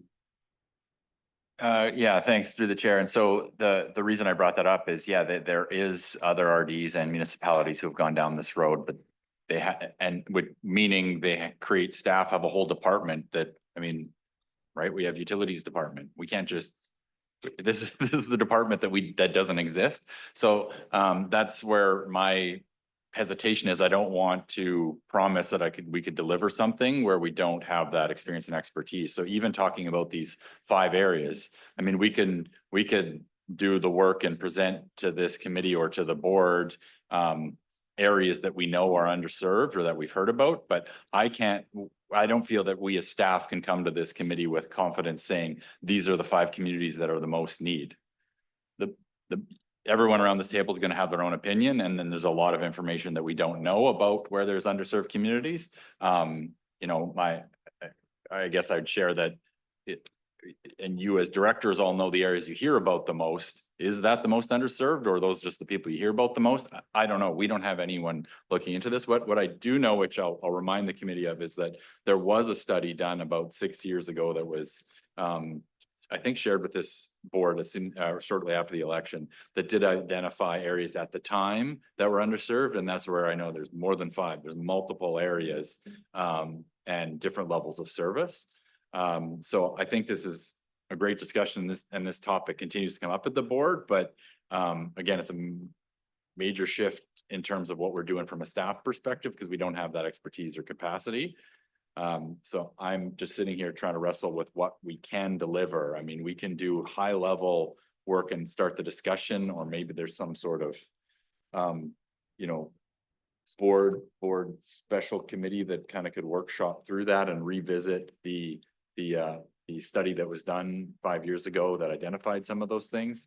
But I feel, I feel very nervous saying we could come back and tell you the 5 areas that are most needed, because I can. We won't be able to do that. Director, any Yeah, not without a consultant report to go through all that.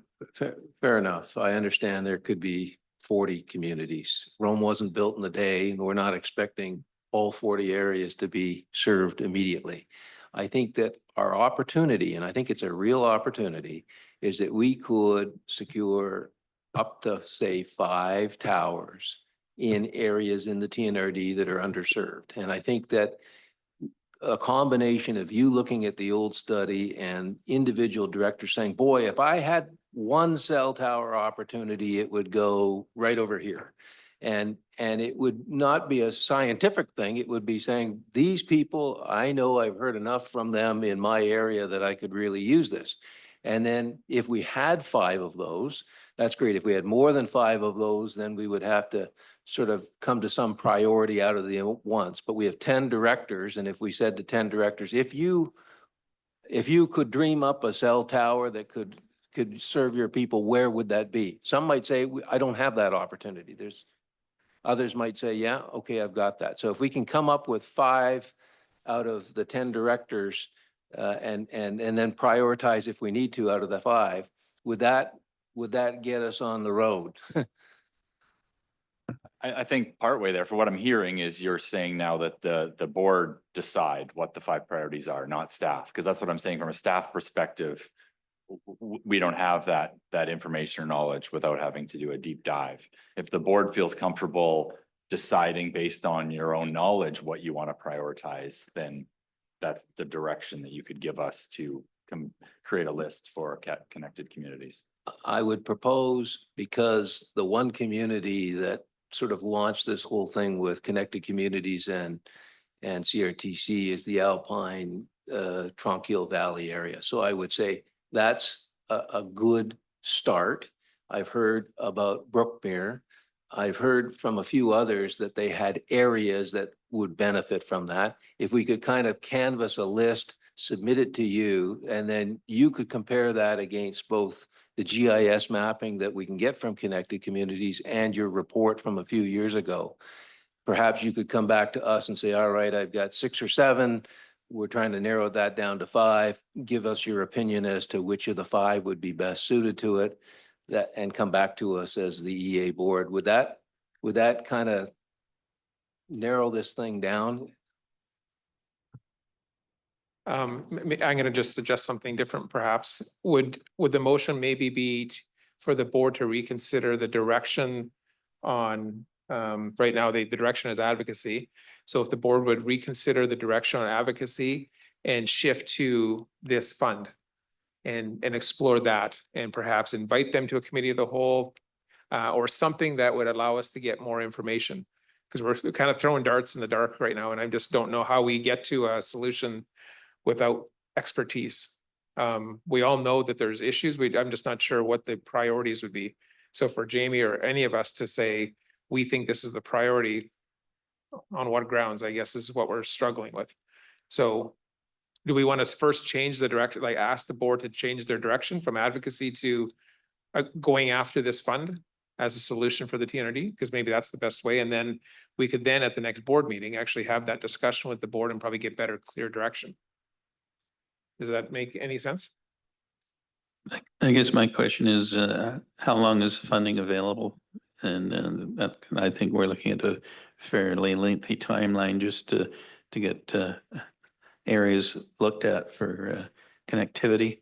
I would suggest that we have a report come back to the EA committee with how we need to proceed with this. It's a brand new topic, so can we just ask for a report to come back to the EA directors so that we can consider exactly what we're getting involved with when it comes to doing towers? Does that be we just ask for a report back and then further conversation with the EA directors?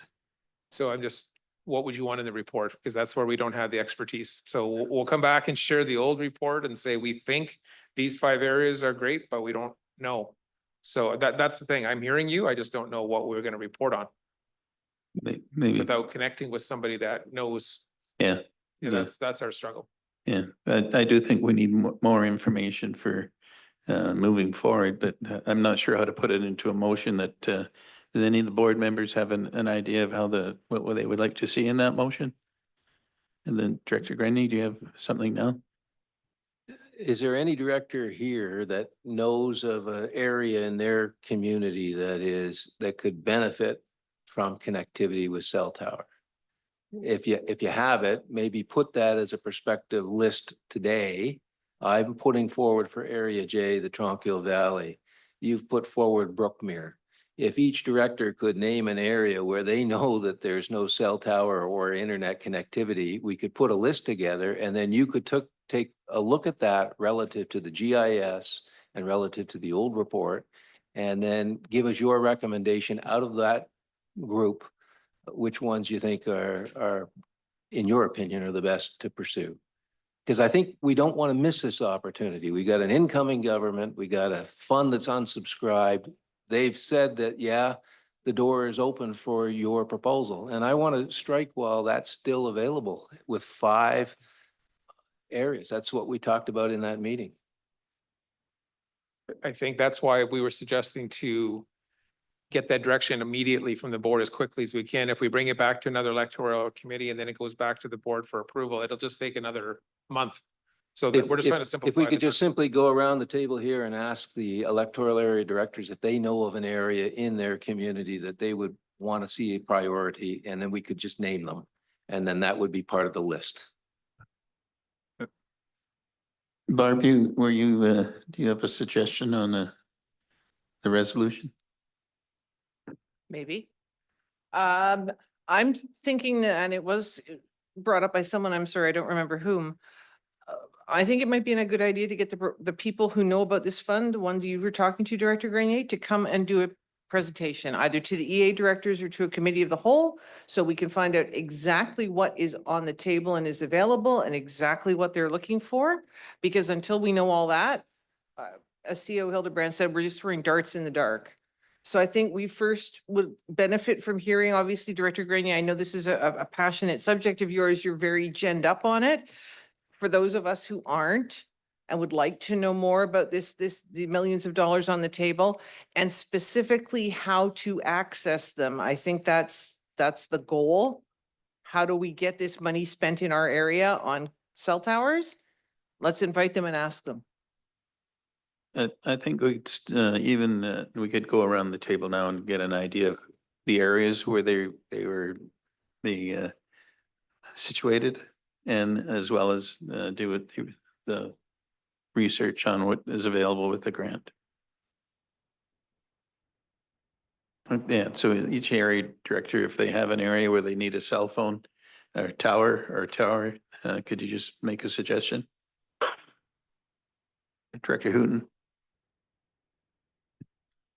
I think the corridor from the boundary of the city of Kamloops down 5A to Nicola Lake and back in that Long Lake country where the Rossmore fire was back to Lac June, that corridor in itself, you know, because it's a well-traveled highway, 5A, and as soon as you get to the Knutsford brake check, you lose all cell service until you get to Stump Lake Ranch. So, and that's only there for a little bit, then you're off to Nicola Lake. So, I mean, that's one area, but that's only one. Well, there's others in our area, but that's a main one. But I agree with Chair Roden that I think we need to get the brains of the outfit to a meeting here so we can investigate further. Chair Laird, if I can suggest, there's also a November 21st EA committee meeting, the last one of the year, just for reference in case that's an opportunity. Yes. Any other Director Sal? Thank you, Chair. Yeah, Upper Clearwater, Wells Gray Park and Area A. I know Mayor Blackwell and others in the area has been advocating for that for decades. And the topic just keeps changing, the ball gets kicked everywhere from Ministry of like BC Parks and then all the way back to TELUS, and then, yeah, it just went nowhere. So I would be in favor of, yeah, we can get something going that. Yeah, Location, Director Smith? You have a location? Well, I got two main locations, Loon Lake and the Big Bar area. Okay. But I kind of agree with Chair Roden. I really think that we're slightly putting the cart before the horse, and I wasn't privileged to Mike's conversation with connecting communities, but just handing them a list of areas like this, there might be all sorts of other. I mean, it's interesting to me, and I've talked to both TELUS and Rogers, that they know that this money's available and they're not going after it. So there's a reason for that. And the reason I think is that a lot of it is just not feasible. Some of these tower locations, you know, maybe $1 million or $2 million, but it may be 10 million in a minute if it has to be, you know, up some mountain somewhere. So I just find it interesting that the guys that are in the business don't seem to want to grab this money. So why is it still sitting there and they're not interested in? So two things, I'd like to hear from another regional district, and I'd also like to hear from the Connecting Communities Direct.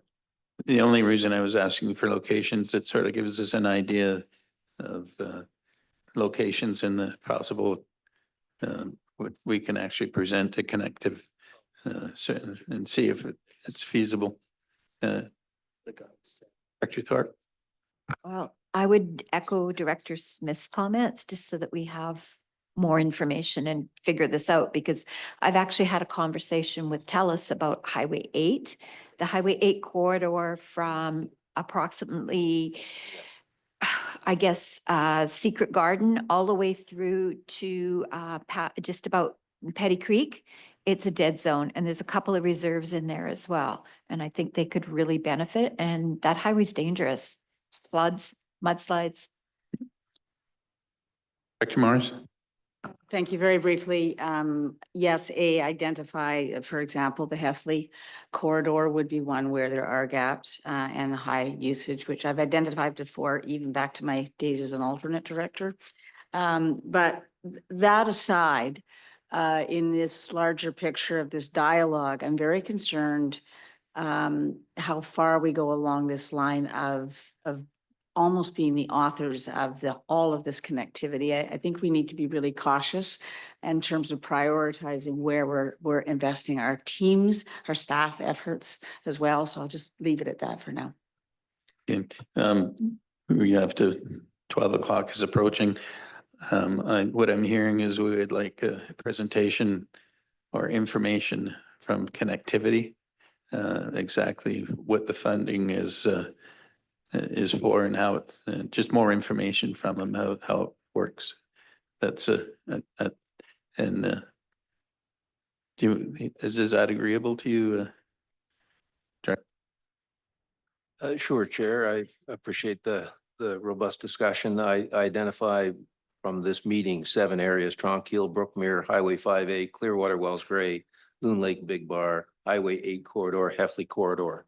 So if those were a start to look at, if we could just quickly have our GIS people overlay the connected community octagonal thing of coverage, so that we could be ready to speak to those people if they were going to come and present to us. We could say, this is the outcome of these 7 areas. And then secondly, Director Smith, the explanation given by Connected Communities why there was 0 subscription is that there is also a portal open by the CRTC to these 2 companies to fund operation of cell towers, as well as the capital costs of the cell towers. So my interest is getting that capital cost of the cell towers there, assuming that the TELUS and Rogers people will be funded by CRTC in the future. By then it'll be almost too late, and they'll pick where their cell towers are going, and they may be none in the TNRD. So that's why I wanted to take the opportunity of that unsubscribed fund for capital costs of cell towers. And if they are then funded by CRTC for operation of cell towers, then we would have that happen here. So I'm happy to defer that draft motion that's coming along and instead invite people up. But I would like to give some direction to staff to investigate at least those 7 areas so we could be ready for that meeting. And just through to Jamie, have you got any direction of what we're expecting from staff? I'm still struggling with what we can do as staff without having any money or direction from the board to actually pursue this. Yeah. So, from what I just heard from Director Grenier, I mean, we wouldn't have a lot to put in the report other than these are the areas that were identified by the EA directors at this meeting around the table. And this is the service map that currently exists in the TNRD for cell towers. I think that's what you're referring to, the cell service. So I don't know what else we could do with our own in-house expertise and the board, the direction back to CEO Hildebrand's comment. We haven't been directed to pursue this in terms of our role as staff. I don't have an expert in this field that we can. So basically we need the connectivity information before we go anywhere. Yeah, I think we need I think this is good discussion. I think the board needs to direct us that we want to commit staff resources and dollars and consultant resource, et cetera, to pursue actually possibility of actually owning infrastructure for connectivity. Because at this point, that doesn't exist. Maybe the recommendation, maybe the recommendation is that we ask them to come to a regular TNRD board meeting and explain the connectivity and how it will work in our area, whether, I think that's probably the only motion that we can make at this time, that we invite connectivity to come and make a presentation so we know where we're going. Director Hooton, sorry. Quick question. Would it also be advantageous if we invited a representative from TELUS and Rogers to come and sit in front of us? Or Director Sarai said that when he was at UBCM at the Rogers they said they'd be welcome to come up here and make a presentation. So, I don't know, it's just a thought. So we need to sort out the motion. Did the motion inviting, I guess, would be Rogers and TELUS and connectivity to see if we can get a presentation? I don't know if we'd get them all in one room at the same time, but is that the direction? Is that the motion that we're looking at? I would suggest that we start with connected communities. And I think that from their response, we could then go back to TELUS and Rogers and ask them if these locations, if they would be interested. The motion is to invite connective to a TNRD board meeting or an EA meeting. I would say to an EA meeting, since this is largely EA. Before it goes from the EA meeting, it would make a decision from there. Does that make that works? You want to put November 21st or the next EA meeting? Well, We can ask and see if they're available. Yeah, just find out when they're, and then we can go from there. Sounds good. Thank Do you. you need a motion for that? If it's just a We follow. don't, but there's one on the table, it sounds like. So either we remove that or just have us do that. What's that? We could just have them do it. Oh, yeah, if you could do that, that would be great. Okay, done. I think that's one other thing that Trish circulated the wagon, that magic fire wagon, I guess you would call it. If you want to just give us a brief description of it. Oh, civic address. Civic address, sorry about that, Mike. Thank you. This is a result of speaking to a number of agencies, BC, Canada Post, BC Assessment. You might remember a couple of years ago, we were concerned about whether tax dollars were being directed to the wrong area because of the BC Assessment addressing. And so it's a roundabout discussion, but the bottom line is that Canada Post said to me, yeah, if the municipality will tell us what the community is, then we will make changes to our addressing system. And so in my area J, we're told, Canada Post tells us, put in like my address, 6177 Trans-Canada Highway West, Kamloops, BC. Well, I'm not in Kamloops. I'm west of what? I guess I'm west of Kamloops. And it's funny because when I built this house recently and I got the notice from TNRD says, they say your address, oh gosh, I get this, your address, this letter is to confirm the house number assigned by the Thompson-Nicola Regional District to the above noted property is 6177 Trans-Canada Highway. That's it. Doesn't say what the community is. We've been having difficulties with BC Assessment, with Canada Post, and most recently, the election. BC Elections, they were able to send the notice to me that says resident 6177 Trans-Canada Highway West, Kamloops, BC, and my electoral area is Kamloops, North Thompson. But it's not. It's the Caribou-Chilcotin. And so I called Elections BC and they said, yeah, we can't figure this out. And I called them because not just I was having the problem, but the people in Tronquil Valley were having a problem because they have a post office box that's in Kamloops. So they were being told that they were going to be voting for somebody in Kamloops, North Thompson. Again, a problem because we don't say what the community is. So if we said the community is Tronquil Valley, the community is Cherry Creek, it's not Kamloops, it's these areas. Canada Post apparently will accept that and change their addressing system. And it's BC Elections, Canada Post, BC Assessment. And then when you talk about Google Maps and couriers, they kind of follow the direction of these other organizations. So in my case, 6177 Trans-Canada Highway gets delivered to the east side of Kamloops before it then gets delivered to me. So it's about a week later, I get the package because they tried to deliver it to the east side of Kamloops. I apologize to whoever lives in 6177 Trans-Canada Highway East.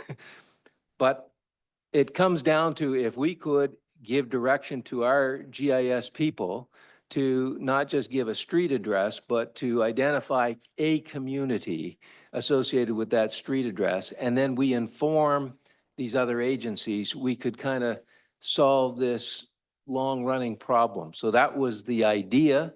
And I know that in the past, if we brought individual cases to the attention of GIS, that they would make those changes. So I've got people in Tronquil Valley, for instance, that they say that they're in Darfield or they're in Savinaw. I think what we need to do is we need to say Tronquil Valley or Alpine Valley or Red Lake or whatever it is, just that approach on street addresses. We could tighten that up and solve this problem. I got Nicole here from our GIS team that will reiterate kind of what I've sent out to the board and the complexity around this. So maybe if you want to just speak to that process. So I think we have an answer for you. Sure. So the TNRD is the jurisdiction for addressing within our region. So any electoral area, the addressing source is our source. So the challenge with the community piece is that communities are unincorporated areas. And even though we include the community as listed on the map, that should have been associated with your addressing layer. So you have the addressing layer, the letter that you give to Canada Post, but it also has a map attached. And in that map, it does indicate community. Even though we do that, there's different the federal Canada Post system has their own areas that are considered communities. We have communities that are associated to emergency management zones. So though I understand what you're saying, what we're trying to do with our addressing is to tighten it up. So in cases where there's two addresses, one east, one west, in the NG 911 system, it would include a basic emergency zone community, which would be in the case of yourself. I think you're telling me you're in Cherry Creek, and then the other one would be in, I'm going to say Pritchard. So I'm not sure. It's in it happens to be within the city boundary of Kamloops. So I have 6177 Trans-Canada Highway West Kamloops. He or she has 6177 Trans-Canada Highway East Kamloops. And they can't find me in Kamloops because I don't exist in Kamloops. So it goes automatically there. And this has been a long running problem for people in Cherry Creek who are told, well, you don't say Cherry Creek on your address, you say Kamloops. And in asking the question of Canada Post, they said, we just need direction from the municipality or the regional district to say, oh, it's called Cherry Creek, or it's called Tronquil Valley, or it's called whatever it's called. And it seems to me that if we take that proactive step, we could solve a lot of grief for a lot of folks. So a challenge with that is because the communities aren't incorporated, then the delineation of the boundaries isn't specific. So I'd be curious to see if Canada Post would take an estimated community boundary as a community opposed to an actual incorporated region. So duplicate addresses happen all over BC, probably I would say Canada. I'm sure there's a First Main Street in most areas that have similar addressing. I think the complication comes when you're trying to get Amazon packages to communities that are in rural areas, because they won't deliver them to PO boxes. So they actually need a specific address. So I think that is a lot of the challenge, because Google is the prime source for addressing, and Google is an American company that doesn't really have a vehicle for change management. So we have tried in numerous situations where there are different communities to try to get Google to acknowledge the fact that you have an address in Kamloops, or you have an address outside of Kamloops, and there's a similar one in Kamloops. But that is an ongoing struggle. So in terms of the responsibility for our addressing, we do include the community when we send these out to Canada Post, BC Assessment, and all of these areas. What we're finding the challenge is that once we send out this notice, people are actually going to these locations and trying to change their address. So our responsibility is to ensure emergency services, which we want to do for people, especially with the oncoming of NG 911. So those community boundaries are communicated to the emergency services. All of that information that you're asking for is communicated to these jurisdictions. I feel, and I will definitely research the Canada Post item that you spoke to specifically about community and their definition of community. I have a sense that it will be an incorporated area. So I will investigate that, but my sense is that there's information being provided and they're not consuming that information, similar to the way Google Earth or Google Maps works when you're trying to find an address. It finds a point along a line, it says it's right here, when it doesn't take in the fact of sometimes it goes from Kamloops, it goes one way this way and one way next way. So we have issues like that in like Barnhartville, West Side Road, all over the community. We have it in Area A and Clearwater. We likely have it in almost every area. There's situations where there are duplicate addresses. Those addresses aren't duplicate because they are associated to a community when we deliver that information to those jurisdictions. So in summary, if somebody was living in Alpine Valley or Tranquille, if we defined an area as, say, Tranquille, and we said, this is what we're calling it, Tranquille Valley, if we could notify Canada Post that it's not Kamloops, it's not Darfield, it's not Savanaw, but it's called Tranquille Valley, we could begin that approach for unincorporated areas. Cherry Creek is not Kamloops. So if we could say we have an unincorporated area that has all of these people and they live on streets in Cherry Creek, could you please change from Kamloops to Cherry Creek? That would begin the process of people becoming familiar with Tranquille Valley and Cherry Creek as opposed to Kamloops, Darfield, and Savanaw. We're defaulting to surrounding communities because we aren't telling them about Tranquille Valley and Cherry Creek, or they're not paying attention to what we're telling them. I think the last little bit of your comment is definitely a point taken.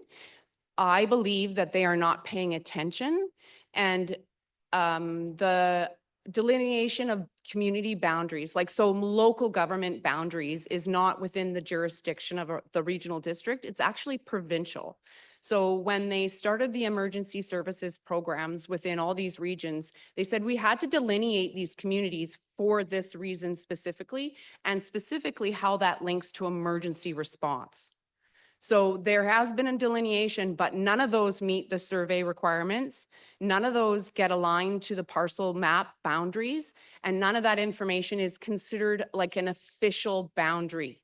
So I will commit to you that I will go to Canada Post and see what I can do, but I have to say that likely, because BC is in a world of its own with these regional districts and these large unincorporated areas, I'm saying they'll likely come back and say, that's not how it works. But I will contact Canada Post because in this job and my previous job with the Regional District of East Kootenays, this is one of these things that I completely agree with you, but I think we're at the mercy of what they are consuming.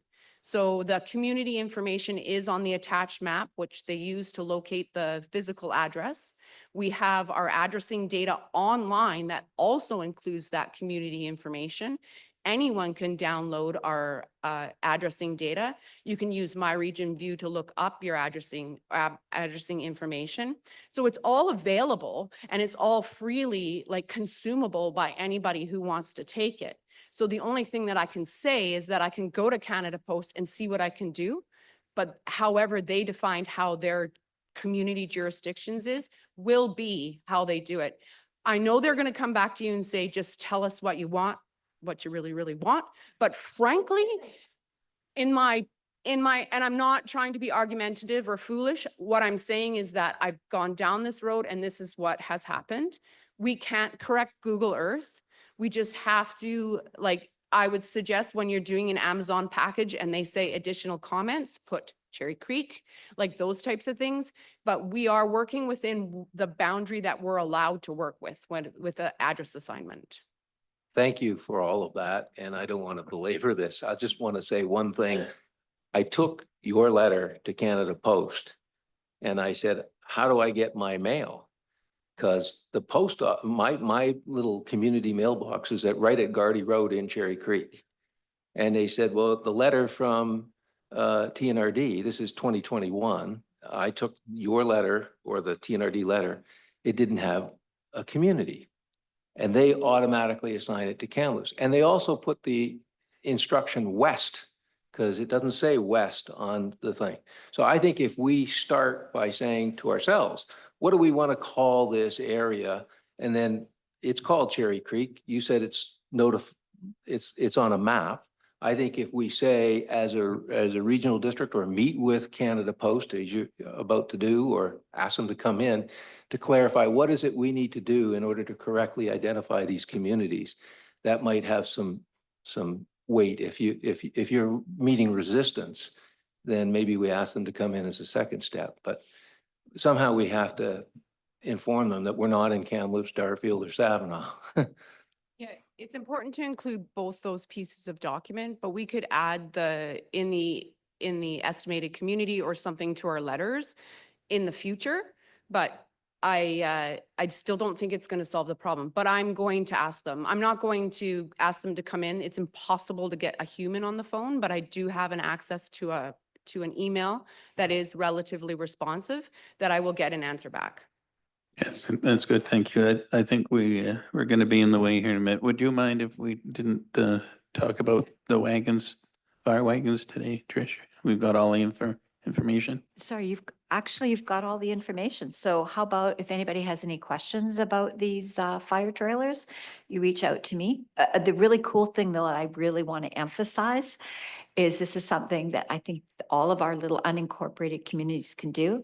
And the really, really cool part of this is a collaborative effort with 4 First Nations bands and an unincorporated portion of the TNRD. And this will be the first time this has been done in Canada.